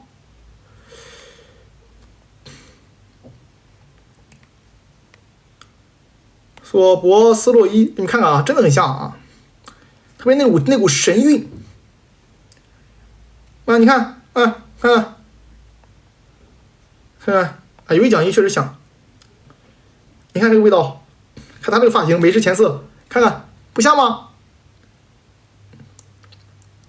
像不像啊？像不像？真挺像的啊！看看脸型啊，贴在我脸上了啊，贴我脸上了。没问题，没问题。把那个说我长得像维尼修斯过境了。敬你不是因为你说我长得像维尼修斯，而不是我嫌弃维尼修斯丑，而是你感觉在你的嘴中，你觉得维尼修斯丑，我觉得长得挺可爱的呀，对吧？我觉得弹幕长得都挺像维尼修斯，都是小可爱。萨卡、维尼修斯、蛮像，都可爱的呀。不知道你们有什么长得维尼修斯就丢人吗？不丢人呀，对吧？弹幕都很可爱，像维尼修斯一样。霍尔利特送你的啊。利记在英冠保底第9，车第11，嘻嘻。利记在英冠保底第9，车第11，行啊，没毛病啊。继续，齐达内执教拜仁慕尼黑，看好其组吗？还行吧。我有一说一，我觉得他去也行，不去的话，反正肯定比这个朗尼克强。你现在的话，最好的选择就是齐达内了，但是你要给他时间，他不一定能适应现在世界足坛，好久没来了，好久没去了。啊，不一定能够适应世界足坛，啊，好长时间没有去了。我觉得对于其他那这样的球员，教练还是给他足够的时间的，应该是感觉肯定比其他人靠谱一些啊。有一讲一，勾总送你呢，拜仁巴黎会师决赛，母总等了凯恩25年，谁赢？拜仁跟巴黎会师决赛啊，其实关键点不就在于基米希和姆巴佩身上吗？因为他如果用戴尔加德里赫特的话，两个人是摁不住姆巴佩的，他们俩都慢，对吧？你敢想象戴尔跟姆巴佩1对1吗？所以说关键点不是在于基米希能不能限制吗？对吧？巴黎的防守中场也碎，但是拜仁也没中场的，两个球都没中场，都是拼前场。这种事不知道说什么。有一讲一，我是觉得我个人反正到决赛从来我不会预测胜负了，决赛这个东西胜负没法预测的，我只会讲支持谁。我个人还那句话啊，希望巴黎能夺冠啊，因为我今年赛季初的时候就预测巴黎成绩很好。霍尔利特还想着商务呢，真有商务也不跟你结账，齐叔确实你提醒我了，先付钱。感谢你啊，霍总啊，谢谢你啊，你这个提醒让我非常如同醍醐灌顶一般啊！马上有人也提我，对你说太对了啊，先付钱啊，得先付钱啊！感谢你的提醒啊，霍尔利特啊，感谢。木木德佐你呢？姆巴佩决赛对皇马，复制世界杯决赛对皇马能抬头吗？姆巴佩决赛对皇马，复制世界杯决赛去皇马能抬头吗？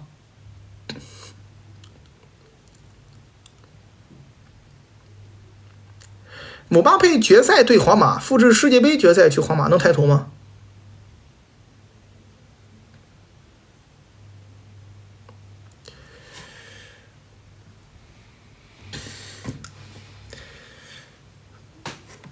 反正呢，能是能，但是呢，喷你的时候也是能喷的，对吧？啊，因为呢，真是喷起来，他不管你这有的没的，你这个皇马内部肯定到时候就是，你不像当年 C 罗毫无争议皇马头牌，你如果说真输给皇马，你再去皇马，肯定是有声音要讲的吧？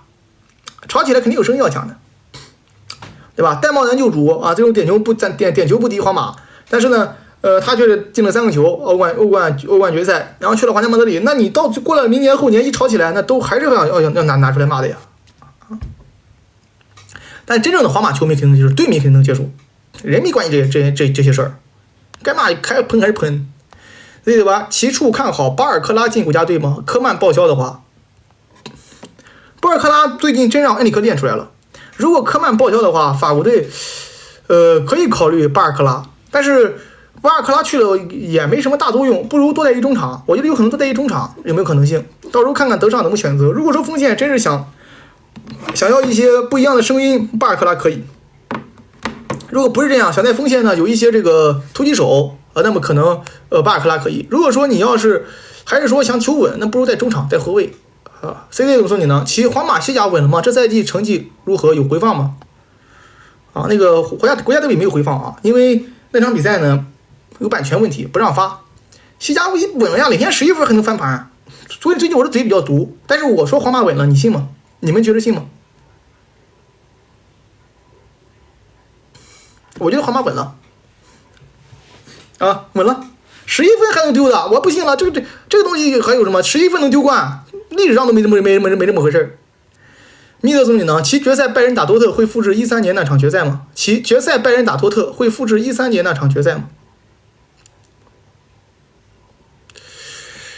拜仁对多特会复制13年那场决赛吗？多特打不过拜仁吧？多特，但决赛不好说。多特这个球队，我至今为止不知道他怎么进4强。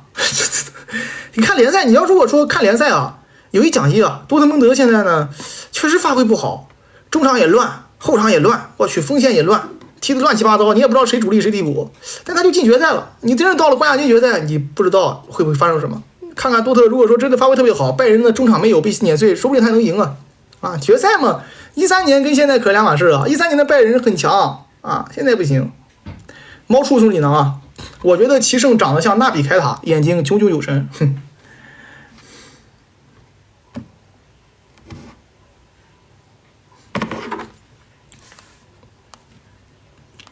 猫叔是这样的啊。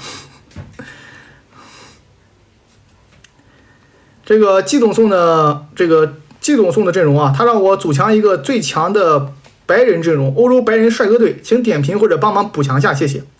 守门员是戴维拉亚啊，中后卫马奎尔加佩佩哪里帅啊？佩佩那都老帮菜了，脸都这样，瘦的都这样啊，佩佩都这样，哪里帅啊？一点这个叫做胶原蛋白都没有，佩佩帅。瞎搞嘛！马奎尔是长得是5正4圆的，天庭饱满，地可方圆，是吧？内牛5方，很有食欲。马奎尔是蛮帅的，佩佩的帅吗？跟骷髅头似的。佩佩现在啊，右边后卫维达啊，左边后卫齐米卡斯帅啊，齐米卡斯啊，左边后卫不如罗布逊喽，这右边后卫不如达洛特喽啊，历史打阿什拉夫喽啊，啊。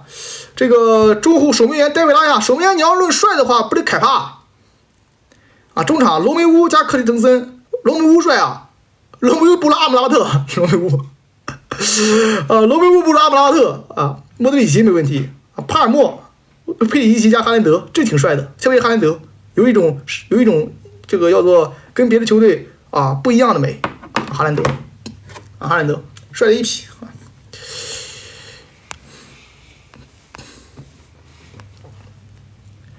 如果皇马决赛赢巴黎，姆巴佩去皇马是不是投敌？不是，我觉得不是投敌。我支持姆巴佩去皇马，我觉得并非投敌。最好不去啊，最好不去啊，最好不去啊，最好不去。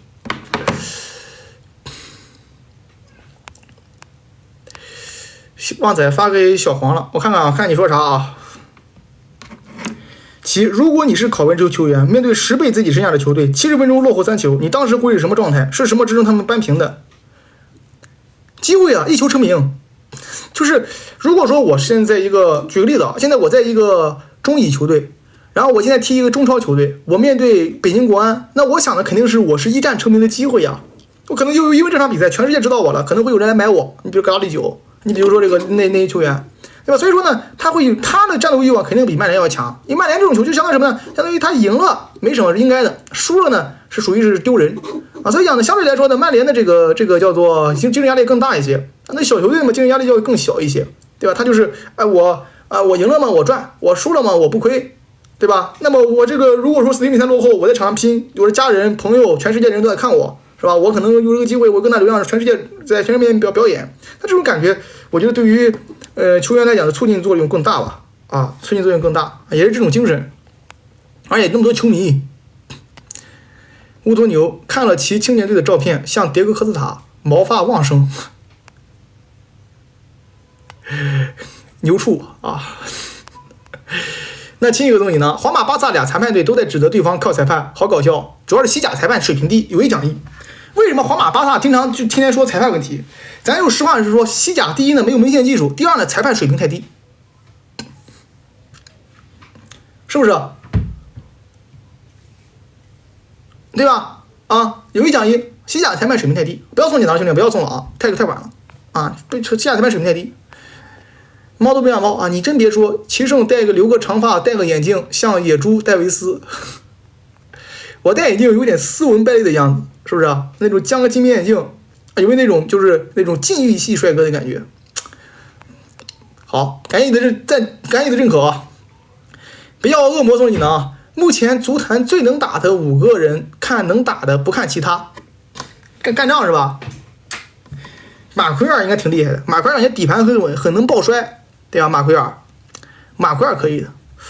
马奎尔可以的话，那还有除了马奎尔还有谁啊？除了马奎尔还有，我觉得努涅斯应该挺猛的，有一讲义，努涅斯应该挺猛的啊，努涅斯应该挺猛的。然后吉马良斯是吧？乔林顿啊，吉马良斯不对，乔林顿，南美人应该挺厉害的，我觉得罗梅罗应该挺猛的，罗梅罗啊是吧？然后阿罗霍战神，阿罗霍，我感觉他是那种不仅是踢球牛逼，估计干什么都牛逼的。阿劳霍，